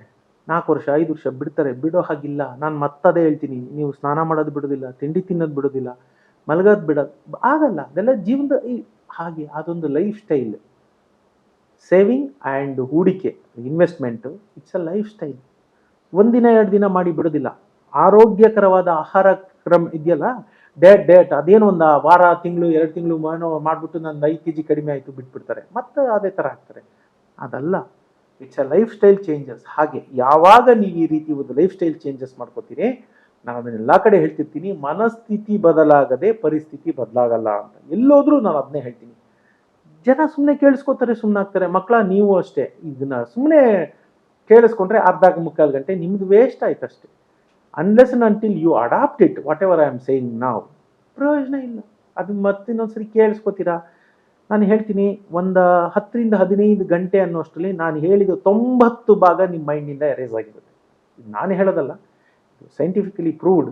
ನಿಮ್ಮ ತಲೆಯಲ್ಲಿ ಏನೂ ಉಳ್ಕೊಳ್ಳಲ್ಲ. ನಾನು ಹೇಳಿದ್ದು ಬರೆದಿಟ್ಕೊಳ್ಳಿ. ಅಡಾಪ್ಟ್ ಮಾಡ್ಕೋಬೇಕು. ಏನಂದರೆ ಇದು ಬಿಡೋಂಗಿಲ್ಲ. ನಾನೊಂದು ಚೆಸ್ ಬೋರ್ಡ್ದು ಉದಾಹರಣೆ ಯಾವಾಗಲೂ ಕೊಡ್ತೀನಿ. ಚೆಸ್ ಬೋರ್ಡಲ್ಲಿ 64 ಮನೆಗಳಿದೆ. ಮೊದಲನೇ ಮನೆಯಲ್ಲಿ 1 ಕಾಳು ಅಕ್ಕಿ ಹಾಕಿ, 2ನೇ ಮನೆಯಲ್ಲಿ 2 ಹಾಕಿ, 3ನೇ ಮನೆಯಲ್ಲಿ 4 ಹಾಕಿ, 4ನೇ ಮನೆಯಲ್ಲಿ 8 ಹಾಕಿ, 5ನೇ ಮನೆಯಲ್ಲಿ 16 ಹಾಕಿ. ಆ ಥರ ಮಾಡ್ಕೊಂಬನ್ನಿ. 64 ಇದೆ. ನಾನೊಂದು ಉದಾಹರಣೆ ಯಾವಾಗಲೂ ಕೊಡ್ತಿರ್ತೀನಿ ಅದನ್ನು. ಒಬ್ಬ ಅತ್ಯಂತ ಒಳ್ಳೆಯ ಹಾಡುಗಾರ ಬರ್ತಾನೆ, ಒಂದು ಹಾಡು ಹೇಳ್ತಾನೆ, ತುಂಬ ಚೆನ್ನಾಗಿ ಹಾಡ್ತಾನೆ. ರಾಜ ಬಹಳ ಖುಷಿಯಾಗಿ ಏನು ಬೇಕೋ ಕೇಳು ಕೊಡ್ತೀನಿ ಅಂತಾನೆ. ಆಗ ಅವನು ಹೇಳ್ತಾನೆ, ಮಹಾರಾಜರೇ ಏನು ಜಾಸ್ತಿ ಬೇಡ, ಆ ಅಕ್ಕಿ ಕಾಳು ಹಾಕಿ ಒಂದೊಂದು ಮನೆಗೆ ಡಬಲ್ ಮಾಡ್ತಾ ಹೋಗಿ. ಮೊದಲನೇ ಮನೇಲಿ 1 ಕಾಳು, 2ನೇ ಮನೆಗೆ 2 ಕಾಳು. ನಾನು ಹೇಳಿದ್ನಲ್ಲ ಹಾಗೆ 64 ಮನೆ. ರಾಜ ಜೋರಾಗಿ ನಗ್ಬಿಡ್ತಾನೆ. 64 ಮನೆ ಇರೋದು, ನೀನು ಇಷ್ಟು ಕೇಳ್ತಿದ್ಯಲ್ಲ, ಅದ್ರ ಬದಲು ಒಂದು ಊರು ಕೇಳು, 100 kg ಚಿನ್ನ ಕೇಳು, ಕೊಟ್ಬಿಡ್ತೀನಿ ಅಂತ. ಆಗ ಅವನು, ಆ ಗಾಯಕ ಯಾರು ಇರ್ತಾನೆ, ಅವ್ನು ಹೇಳ್ತಾನೆ, ಏನು ಬೇಡ ಮಹಾರಾಜೆ, ಹೆಚ್ಚಿನ ಆಸೆ ಇಲ್ಲ ನನಗೆ, ನೀವು ಹಂಗೆ ಮಾಡಿ ಅಂತ. ಅರ್ಧ ಗಂಟೆಯಲ್ಲಿ ಮಂತ್ರಿ ಓಡ್ ಬರ್ತಾನೆ, ಮಹಾರಾಜರೇ ನಮ್ಮ ಇಡೀ ಸಾಮ್ರಾಜ್ಯ ಮಾರಿದ್ರು ಅವ್ನಿಗೆ ಅಷ್ಟು ಅಕ್ಕಿ ಕೊಡೋಕ್ಕಾಗಲ್ಲ ನಾವು ಅಂತ. ಲೆಕ್ಕ ಮಾಡಪ್ಪ, ನೀವು 9ನೇ ಕ್ಲಾಸ್ ಹುಡುಗ ಅಲ್ವಾ, ಲೆಕ್ಕ ಮಾಡು. ಪವರ್ ಆಫ್ ಕಾಂಪೌಂಡಿಂಗ್ ಏನು ಅನ್ನೋದು ಗೊತ್ತಾಗುತ್ತೆ. ಹಿಮಾಲಯ ಪರ್ವತದಕ್ಕಿಂತ ಹೆಚ್ಚಿಗೆ ಆ ಅಕ್ಕಿನ ನೀವು ಹಾಕಿಟ್ರು ತುಂಬಕ್ಕಾಗಲ್ಲ 64ನೇ ಮನೆಗೆ. That is the power of compounding. ಈಗ ಹೇಳಪ್ಪ, ಅದಕ್ಕೆ 40ನೇ ವಯಸ್ಸಿಗೆ 50ನೇ ವಯಸ್ಸಿಗೆ ನನ್ನ ಹತ್ರ ಬರ್ತಾರೆ ಜನ. ಏನು ಮಾಡಲಿ ನಾನು ಅವ್ರಿಗೆ ಕಾಂಪೌಂಡಿಂಗ್ ಮಾಡೋಕ್ಕೆ ವೇಳೆನೇ ಇಲ್ವೇ? ಆಮೇಲೆ ಇನ್ನೊಂದು ಅತ್ಯಂತ ಇಂಪಾರ್ಟೆಂಟ್ ವಿಷಯ, 40ನೇ ಮನೆ 45ನೇ ಮನೆ ತನಕ ನಿಮ್ಗೆ ಅದ್ರ ಪವರ್ ಗೊತ್ತೇ ಆಗಲ್ಲ. ಮಜಾ ಗೊತ್ತಾಯ್ತಾ? 64 ಮನೆ ಇರೋದು, 40 ಮನೆ ತನಕ ಇವನು ಏನೋ ಹೇಳ್ತಾನೆ, ಇವನು ಹೇಳಿದ್ ನಿಜ ಅಲ್ಲ ಅಂದ್ಕೊಂತೀರ. ಅರ್ಥ ಆಗುತ್ತಾ? ಅದು ಪವರ್. ಅದಕ್ಕೆ ಹೇಳೋದು, ನಿಮ್ಮಂಥ ಮಕ್ಕಳು ಈಗಲೇ ಮಾಡಿದ್ರೆ ನಿಮ್ಮ ಹತ್ರ ವೇಳೆ ಎಷ್ಟಿದೆ ನೋಡ್ಕೋಪ್ಪ. 64 ಮೊದಲನೇ ಮನೆಯಿಂದ ಸ್ಟಾರ್ಟ್ ಮಾಡಿದ್ರೆ ನೀವು ಆಗಲಿ 35ನೇ ಮನೆಗೆ ಬರ್ತೀರಾ. ನಾನು ಏನು ಮಾಡಲಿ 35ನೇ ವಯಸ್ಸಿನಲ್ಲಿ 40ನೇ ವಯಸ್ಸಿನಲ್ಲಿ ಬಂದು ನಾನು I want to be so much, ನನಗೆ ರಿಟೈರ್ಮೆಂಟ್ ಫಂಡ್ ಬೇಕು, ಮಕ್ಕಳಾಗ್ಬಿಟ್ಟಿರ್ತಾರೆ, ಅವ್ರ ಎಜುಕೇಷನ್ ಫಂಡ್ ಬೇಕು, ಅಪ್ಪ ಅಮ್ಮಂಗೆ ಬೇಕು, ನನಗೆ ಹೆಲ್ತ್ ಬೇಕು ಅಂತ ಬಂದರೆ ಏನು ಮಾಡೋಣ? ಒಂದು ಮ್ಯಾಜಿಕ್ ಹೇಳೋಣ. 21ನೇ ವಯಸ್ಸಿಗೆ 5,000 ನೀನು ಉಳಿಸೋದು ಒಂದೇ, 45ನೇ ವಯಸ್ಸಿಗೆ ನೀನು 1.5 ಲಕ್ಷ ಉಳಿಸೋದು ಒಂದೇ. ಈಕ್ವಲೆಂಟ್ ಆಗುತ್ತೆ. Every month to create the same fund. ಈಗ ನೀನು 21ನೇ 22ನೇ ವಯಸ್ಸಿಗೆ 5,000 ರೂಪಾಯಿ ಹಾಕಿದ್ರೆ ರಿಟೈರ್ಮೆಂಟ್ ಫಂಡ್ ಏನಾಗಿರುತ್ತೆ, ಅದನ್ನು ನೀನು 40ನೇ ವಯಸ್ಸಲ್ಲೋ 45ನೇ ವಯಸ್ಸಲ್ಲೋ to create the same amount of fund 1.5 lakh ಹಾಕ್ಬೇಕು every month. That's the power. Early start power. ಮಕ್ಕಳ ಕೇಳ್ತಾ ಇದ್ದೀರಾ, ನಿಮ್ದು ಗ್ರೇಟೆಸ್ಟ್ ಅಸೆಟ್ ಏನು ಗೊತ್ತಾ? Time is in on your side. ವೇಳೆ ಇನ್ನೂ ನಿಮ್ಮ ಹತ್ರ ಇದೆ, ನಿಮ್ಮ ಕೈಲ್ಲ. ನಿಮ್ಮ ಅಪ್ಪ ಅಮ್ಮ ಎರರ್ ಮಾಡಿಬಿಟ್ಟಿರ್ತಾರೆ. ಯಾಕಂದರೆ ತಪ್ಪು ತಿಳ್ಕೊಬಿಡಿ, 99 ಜನದಲ್ಲೇ ಬರ್ತಾರೆ. ನೋಡ್ತಿರೋದ್ರಲ್ಲಿ 3/4 ಜನ 99% ಬರ್ತಾರೆ. ಅಹಮಿಂದ ಹೇಳ್ತಿಲ್ಲ, ಇದನ್ನ ವಿಶ್ವಾಸದಿಂದ ಹೇಳ್ತಾ ಇದ್ದೀನಿ. ಟೈಮು, ಆ ಟೈಮ್ನ ನಿಮಗೆ ನೀವು ದುಡಿಸ್ಕೊಳ್ಳಿಲ್ಲ, ನಿಮ್ಮ ಪರವಾಗಿ ನೀವು ದುಡಿಸ್ಕೊಳ್ಳಿಲ್ಲ, ಅದಕ್ಕೆ ಹಂಗಿರ್ತೀರಿ. ಅದಕ್ಕೆ ಹೇಳಿದ್ದು, ಈಗ ನೀವು ಅದನ್ನ ರೆಕ್ಟಿಫೈ ಮಾಡ್ಕೊಳ್ಳಿ. ಮಕ್ಕಳು ನೀವು ನೋಡ್ತಿರೋರು, ಸ್ಟಾರ್ಟ್ ಅರ್ಲಿ. 20% ಅಲ್ಲ, ಕೈಲಿ ಎಷ್ಟಾಗುತ್ತೋ ಅಷ್ಟು.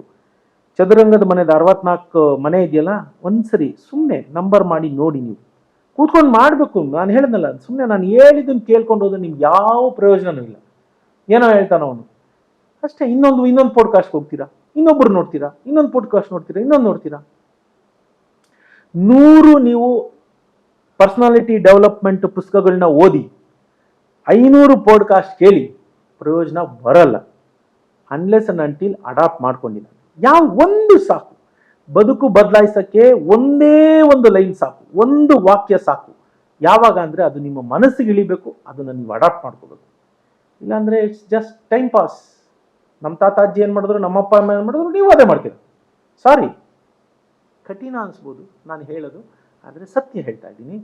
ದಯವಿಟ್ಟು ಟೈಮ್ ನಿಮ್ಮ ಕಡೆ ಇದೆ, ಅದನ್ನು ಉಳಿಸ್ಕೊಳ್ಳಿ, ಅದನ್ನ ಸರಿಯಾಗಿ ಬಳಸ್ಕೊಳ್ಳಿ. ನಾವು ಇಲ್ದಲೆ ಅಥವಾ ನಾವೇನಾದ್ರು ರಿಟೈರ್ಡ್ ಆಗ್ತೀವಿ, ಅವಾಗ ಇನ್ಶೂರೆನ್ಸ್ ಅನ್ನೋದೊಂದು ಬರುತ್ತಲ್ವಾ? ಹೌದೌದು. ಸೊ ಇನ್ಶೂರೆನ್ಸ್ಗಿಂತ ಹಾಕೋದಕ್ಕೆ ಮತ್ತೆ ಯಾವ್ಯಾವ ಥರ ಇನ್ಶೂರೆನ್ಸ್ ಇದೆ ಅನ್ನೋದನ್ನ ಸ್ವಲ್ಪ ಇನ್ಶೂರೆನ್ಸ್ ಅಲ್ಲಿ ಇವತ್ತು ನೂರಾರು ಥರ ಇದೆ. ಇನ್ಶೂರೆನ್ಸ್ ಏಜೆಂಟ್ಗಳು ನೋಡ್ತಾ ಇದ್ರೆ, ಈ ನೋಡುವಂಥ ಮಕ್ಕಳ ತಂದೆ ತಾಯಿಗಳು ಯಾರನ್ನ ಇನ್ಶೂರೆನ್ಸ್ ಏಜೆಂಟ್ಗಳಿದ್ರೆ ಬೇಜಾರು ಮಾಡ್ಕೋಬೇಡಿ, ನಾನು ಬೈಕೋಬೇಡಿ. ಒಂದು ಮಾತು ಹೇಳ್ತೀನಿ, ಯಾವ ಇನ್ಶೂರೆನ್ಸು ನೀವು ಮಾಡಿಸ್ಬೇಕಾಗಿಲ್ಲ. ಮಾಡಿಸ್ಬೇಕಾಗಿರೋದು ಎರಡು ಇನ್ಶೂರೆನ್ಸು, ಒಂದು ಹೆಲ್ತ್ ಇನ್ಶೂರೆನ್ಸು, ಇನ್ನೊಂದು ಟರ್ಮ್ ಇನ್ಶೂರೆನ್ಸು. ಮಿಕ್ಕಿದೆಲ್ಲ ಇನ್ಶೂರೆನ್ಸ್ಗಳು ಬಕ್ವಾಸು. ಇದೇ ಪದ ಬಳಸ್ತಾ ಇದ್ದೀನಿ, ನಿಮಗೆ ಹಾರ್ಡ್ ಅನ್ಸಿದ್ರು ಕ್ಷಮೆ ಇರಲಿ. ಮಿಕ್ಕಿದ್ದೆಲ್ಲ ವೇಸ್ಟ್ ಆಫ್ ಮನಿ, ಬಕ್ವಾಸ್ ಅಂತ ಹೇಳಿದೆ. ಅದು ಮಾಡಬೇಡಿ, ಪ್ರಯೋಜನಕ್ಕೆ ಬರಲ್ಲ. ಹೆಲ್ತ್ ಇನ್ಶೂರೆನ್ಸ್ ಮಾಡಿಸಿ ಮತ್ತು ಟರ್ಮ್ ಇನ್ಶೂರೆನ್ಸ್ ಮಾಡಿ. ಹೆಲ್ತ್ ಇನ್ಶೂರೆನ್ಸ್ ಅಂತಂದರೆ ನಿಮ್ಗೆ ಆರೋಗ್ಯಕ್ಕೆ ಏನಾನ ಆದಾಗ ಅನುಕೂಲಕ್ಕೆ ಬರುವಂಥದ್ದು. ಟರ್ಮ್ ಇನ್ಶೂರೆನ್ಸ್ ಅಂದರೆ ಜೀವ ಏನಾನ ಹೋದರೆ, ಯಾವಾಗಲಾರ ಹೋದರೆ ಆಗುವಂಥದ್ದು. ಎಷ್ಟು ಮಾಡಿಸ್ಬೇಕು ಅನ್ನೋದಕ್ಕೆ ಅದಕ್ಕೂ ಒಂದು ಫಾರ್ಮುಲಾಗಳಿದೆ. ಟರ್ಮ್ ಇನ್ಶೂರೆನ್ಸ್ ಆದರೆ ನಿಮ್ಮ ವಾರ್ಷಿಕ ಆದಾಯ ಏನಿದೆ, 10 ಲಕ್ಷ ರೂಪಾಯಿ ನಿಮ್ಮದು ವಾರ್ಷಿಕ ಆದಾಯ ಅಂತ ಇಟ್ಕೊಳ್ಳಿ. 15 ಟೈಮ್ಸ್ ಅದನ್ನು 15ರಿಂದ ಗುಣಿಸಿ, ಅಂದರೆ 1,50,00,000. 1,50,00,000ಕ್ಕೆ ನೀವು ಟರ್ಮ್ ಇನ್ಶೂರೆನ್ಸ್ ಮಾಡಿ ಇಟ್ಕೊಂಡಿರಬೇಕು. ಬೇರೆ ಯಾವ್ಯಾವುದೋ ಕಟ್ತೀರಾ ಇನ್ಶೂರೆನ್ಸ್ಗಳು, ಎಂಡೋಮೆಂಟ್ ಪಾಲಿಸಿಗಳಿದೆ, ಬೇಜಾರು ಮಾಡ್ಕೋಬೇಡಿ. ಮತ್ತೆ ಹೇಳ್ತಿದ್ದೀನಿ, ಎಲ್ಲ ವೇಸ್ಟ್. ಯಾವುದು ನಿಮ್ಮ ಹಣಕ್ಕೆ ತಕ್ಕ ಮೌಲ್ಯನ ವಾಪಸ್ ಕೊಡೋದಿಲ್ಲ. ಅವು ಮಾಡಬೇಡಿ, ನಾನು ಹೇಳ್ತೀನಿ, ಮಾಡಬೇಡಿ, ದಯವಿಟ್ಟು ಮಾಡಬೇಡಿ. ಅಪ್ಪ ಮಾಡಿದ ತಪ್ಪು ತಿರ್ಗಾ ಮಕ್ಕಳು ಮಾಡಬೇಡಿ. ಈಗ ಅವರಪ್ಪ ಮಾಡಿದ್ದನ್ನು ಅವ್ರು ಮಾಡ್ತಿದ್ದಾರೆ. ಮೆಜಾರಿಟಿ ಜನ ಎಂಡೋಮೆಂಟ್ ಪಾಲಿಸಿ ಕಟ್ಟಿರ್ತೀರಾ, ನಾನು ಹೇಳ್ತಿರೋದು ಸರಿ, ನಿಮ್ಮ ಆತ್ಮವಿಮರ್ಶೆ ಮಾಡ್ಕೊಂಡು ನೋಡಿ. ಮಾಡಬೇಡಿ, ಅಂತ ಕೆಲಸಗಳನ್ನ ಮಾಡಬೇಡಿ. ಟರ್ಮ್ ಇನ್ಶೂರೆನ್ಸ್ ಮಾಡಿ 15 times your annual income. Okay. Health insurance ಎಲ್ಲರೂ ಮಾಡಿಸಿರ್ತಾರೆ, 5 ಲಕ್ಷ 10 ಲಕ್ಷ 15 ಲಕ್ಷ ಇಟ್ಕೊಂಡಿರ್ತಾರೆ. ದೇವರನ್ನ ಹೇಳ್ತೀನಿ, ಅದು ಪ್ರಯೋಜನಕ್ಕೆ ಬರಲ್ಲ. ಇವತ್ತು ಒಂದು ಸಣ್ಣ ಕಾಯಿಲೆ ಅಂತ ಹೋದ್ರೆ 4-5 ಲಕ್ಷ ರೂಪಾಯಿ ಏನಕ್ಕೆ ಹೋಯ್ತು ಅಂತ ಗೊತ್ತಾಗಲ್ಲ. ಆಯ್ತಾ? Education and health, highest inflation in our country. I am so sorry to say like this. ಎರಡೂ ಫ್ರೀ ಆಗಿರಬೇಕಾಗಿತ್ತು. ಆದರೆ ಇವತ್ತು ನಮ್ಮ ಪರಿಸ್ಥಿತಿ ಹೇಗಿದೆ ಅಂದರೆ, ಎಜುಕೇಷನ್ ಆ್ಯಂಡ್ ಹೆಲ್ತ್ ಕೇರ್ ಎರಡು ಹೈಯೆಸ್ಟ್ ಇನ್ಫ್ಲೇಷನ್ ಇರೋದು ಅದೇ. 14-15% ಎವ್ರಿ ಇಯರ್ ಅದು ಹೆಚ್ಚುತ್ತಾ ಹೋಗ್ತಾ ಇದೆ, ಏರಿಕೆ ಕಾಣ್ತಾ ಹೋಗ್ತಾ ಇದೆ. ಅರ್ಥ ಆಯ್ತಾ? ಸೊ ಎಷ್ಟು ಮಾಡಿಸ್ಬೇಕಾಗಾದ್ರೆ, 4 ಜನದ ಒಂದು ಕುಟುಂಬ ಇದ್ರೆ ಮಿನಿಮಮ್ 1.5 ಕೋಟಿ ಹೆಲ್ತ್ ಇನ್ಶೂರೆನ್ಸ್ ಮಾಡಿ ಇಟ್ಕೋಬೇಕು. ಇದನ್ನು ಕೇಳ್ತಿರೋರು ತಕ್ಷಣ ನನಗೆ ಹೇಳ್ತಾರೆ, ಅಯ್ಯೋ ಏನು ತಮಾಷೆನಾ, ಅಂದರೆ 1,25,000 1,30,000 ಎವ್ರಿ ಇಯರ್ ನಾನು ಅಷ್ಟೊಂದು ಎಲ್ಲಿಂದ ಕಟ್ಟಲಿ ಪ್ರೀಮಿಯಂನ ಅಂತ ಕೇಳ್ತಾರೆ.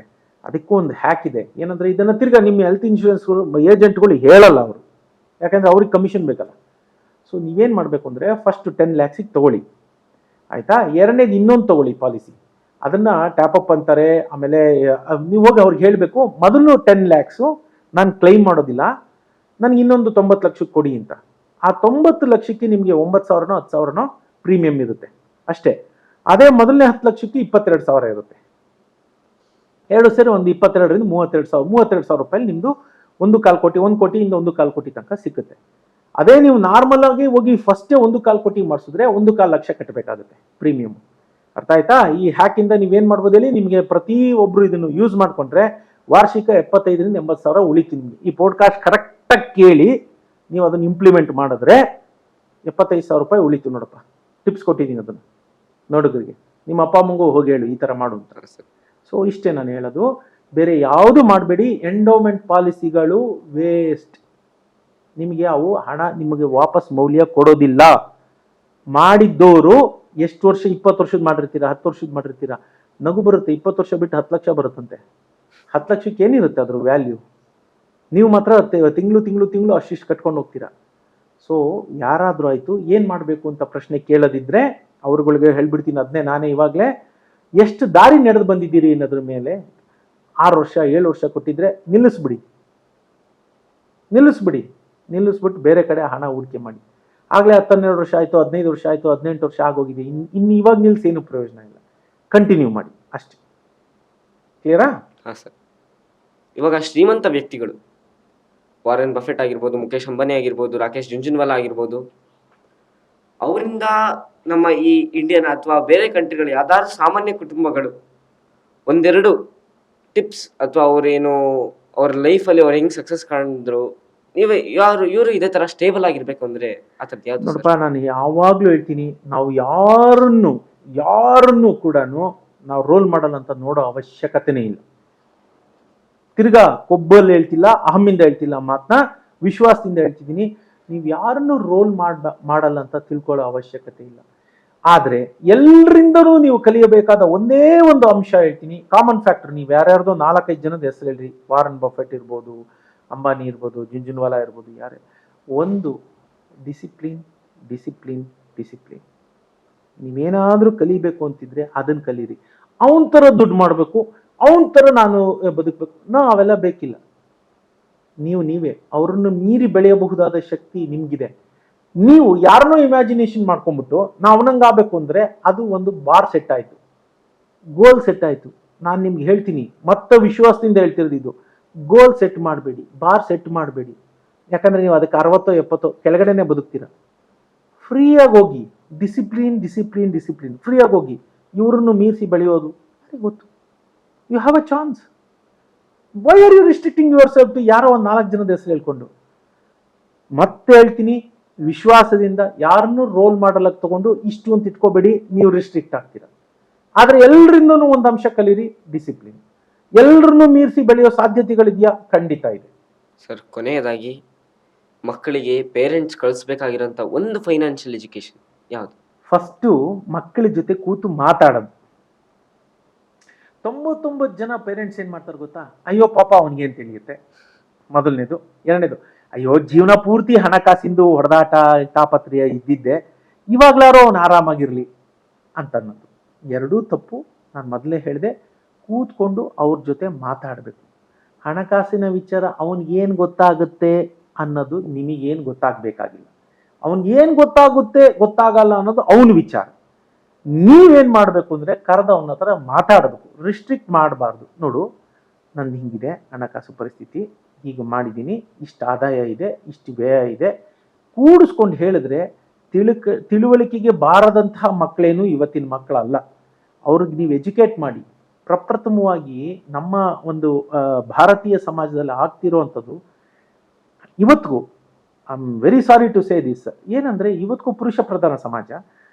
ಅಯ್ಯೋ ಹಣಕಾಸಿನ ತಲೆನೋವು ಅದು ಗಂಡಂದು, ಮನೆಯ ಯಜಮಾನ, ಈ ಭಾವನೆಗಳು ಮೆಜಾರಿಟಿ ಮನೆಗಳಲ್ಲಿರುವಂಥದ್ದು.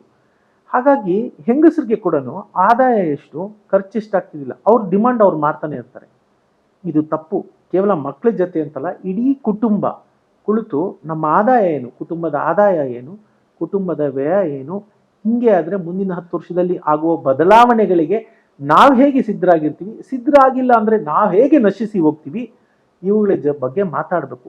ಕೇವಲ ಮಕ್ಕಳ ಜೊತೆ ಅಂತಲ್ಲ, as A family everybody should sit and discuss. ಇದಾಗ್ತಾ ಇಲ್ಲ, ಇದಾಗಬೇಕು. ಕೇವಲ ಮಕ್ಕಳು ಅಂತಲ್ಲ, ಆಸ್ ಎ ಫ್ಯಾಮಿಲಿ. ಸರ್, ನಿಮ್ಮ ಜೊತೆ ಈ ಪಾಡ್ಕಾಸ್ಟಲ್ಲಿ ಮಾತಾಡಿ ನನಗೆ ತುಂಬ ಸಂತೋಷ ಆಯಿತು. ನನಗೆ ಹಣಕಾಸಿನ ಬಗ್ಗೆ ಇದ್ದಿದ್ದೆಲ್ಲ ಡೌಟ್ಸು ಕ್ಲಿಯರ್ ಆಯಿತು. Thank you sir. ಕೊನೆಯದಾಗಿ ನಮ್ಮ ಈ ಪಾಡ್ಕಾಸ್ಟ್ ಬಗ್ಗೆ ನಿಮ್ಗೇನು ಅನ್ನಿಸ್ತು? ಧನ್ಯವಾದ ವಿಕಾಸ್. ನಾನು ಅದನ್ನ ಮೊದಲೇ ಹೇಳ್ಬಿಟ್ಟೆ, ಡಿಸ್ಕ್ಲೇಮರ್ ಕೊನೆಯಲ್ಲಿ ಹಾಕ್ತಾರೆ, ಅದೇ ನಾನು ಮೊದಲೇ ಹೇಳ್ಬಿಟ್ಟೆ. ಏನೇನು ನಿಮ್ಮ ಈ ಒಂದು ಇನಿಷಿಯೇಷನ್ ಇದೆಯಲ್ಲ, ಇನಿಷಿಯೇಟಿವ್ ತಗೊಂಡಿದ್ದಾರಲ್ಲ, ಇದನ್ನ ಮಾಡಬೇಕು ಅಂತ.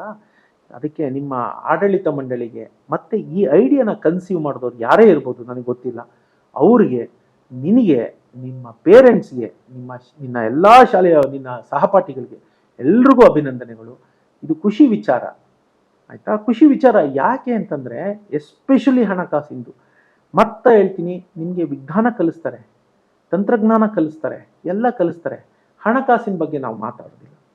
ನಾವಿನ್ನೂ ಸಮಾಜವಾಗಿ ಏನು ಅಂದ್ರೆ ಹಣಕಾಸಿನ ಬಗ್ಗೆ ಮುಕ್ತವಾಗಿ ಮಾತಾಡೋದಿಲ್ಲ ನಾವು. ಆ ರೀತಿಯ ಸಮಾಜದ, ನಾನು ಆಗ್ಲೇ ಹೇಳಿದೆ, ಮನೇಲೆ ಕೂಡ ಅದು ಗಂಡನ ಜವಾಬ್ದಾರಿ ಅನ್ನೋ ತರ ನೋಡ್ತಾರೆ. ಅದು ತಪ್ಪು. ಹಣಕಾಸಿನ ಬಗ್ಗೆ ಹೆಚ್ಚು ಹೆಚ್ಚು ಚರ್ಚೆ ಆಗಬೇಕು. ಎಷ್ಟು ಹೆಚ್ಚು ಚರ್ಚೆ ಆಗುತ್ತೆ ಅಷ್ಟು ಹೆಚ್ಚು ಸಂಶಯಗಳು ಬರುತ್ತೆ. ಎಷ್ಟು ಸಂಶಯಗಳು ಬರುತ್ತೆ ಅಷ್ಟು ಸಂಶಯಗಳಿಗೆ ಉತ್ತರಗಳು ಸಿಗ್ತಾ ಹೋಗುತ್ತೆ. ಹೆಚ್ಚು ಉತ್ತರಗಳು ಸಿಗ್ತಾ ಹೋದಷ್ಟು ಬದುಕಿನಲ್ಲಿ ನಿಖರತೆ ಹೆಚ್ಚಾಗುತ್ತೆ. ಬದುಕಿನಲ್ಲಿ ನಿಖರತೆ ಹೆಚ್ಚಾದಾಗ ಬದುಕು ಸುಂದರ ಆಗುತ್ತೆ. ಧನ್ಯವಾದ. Thank you sir.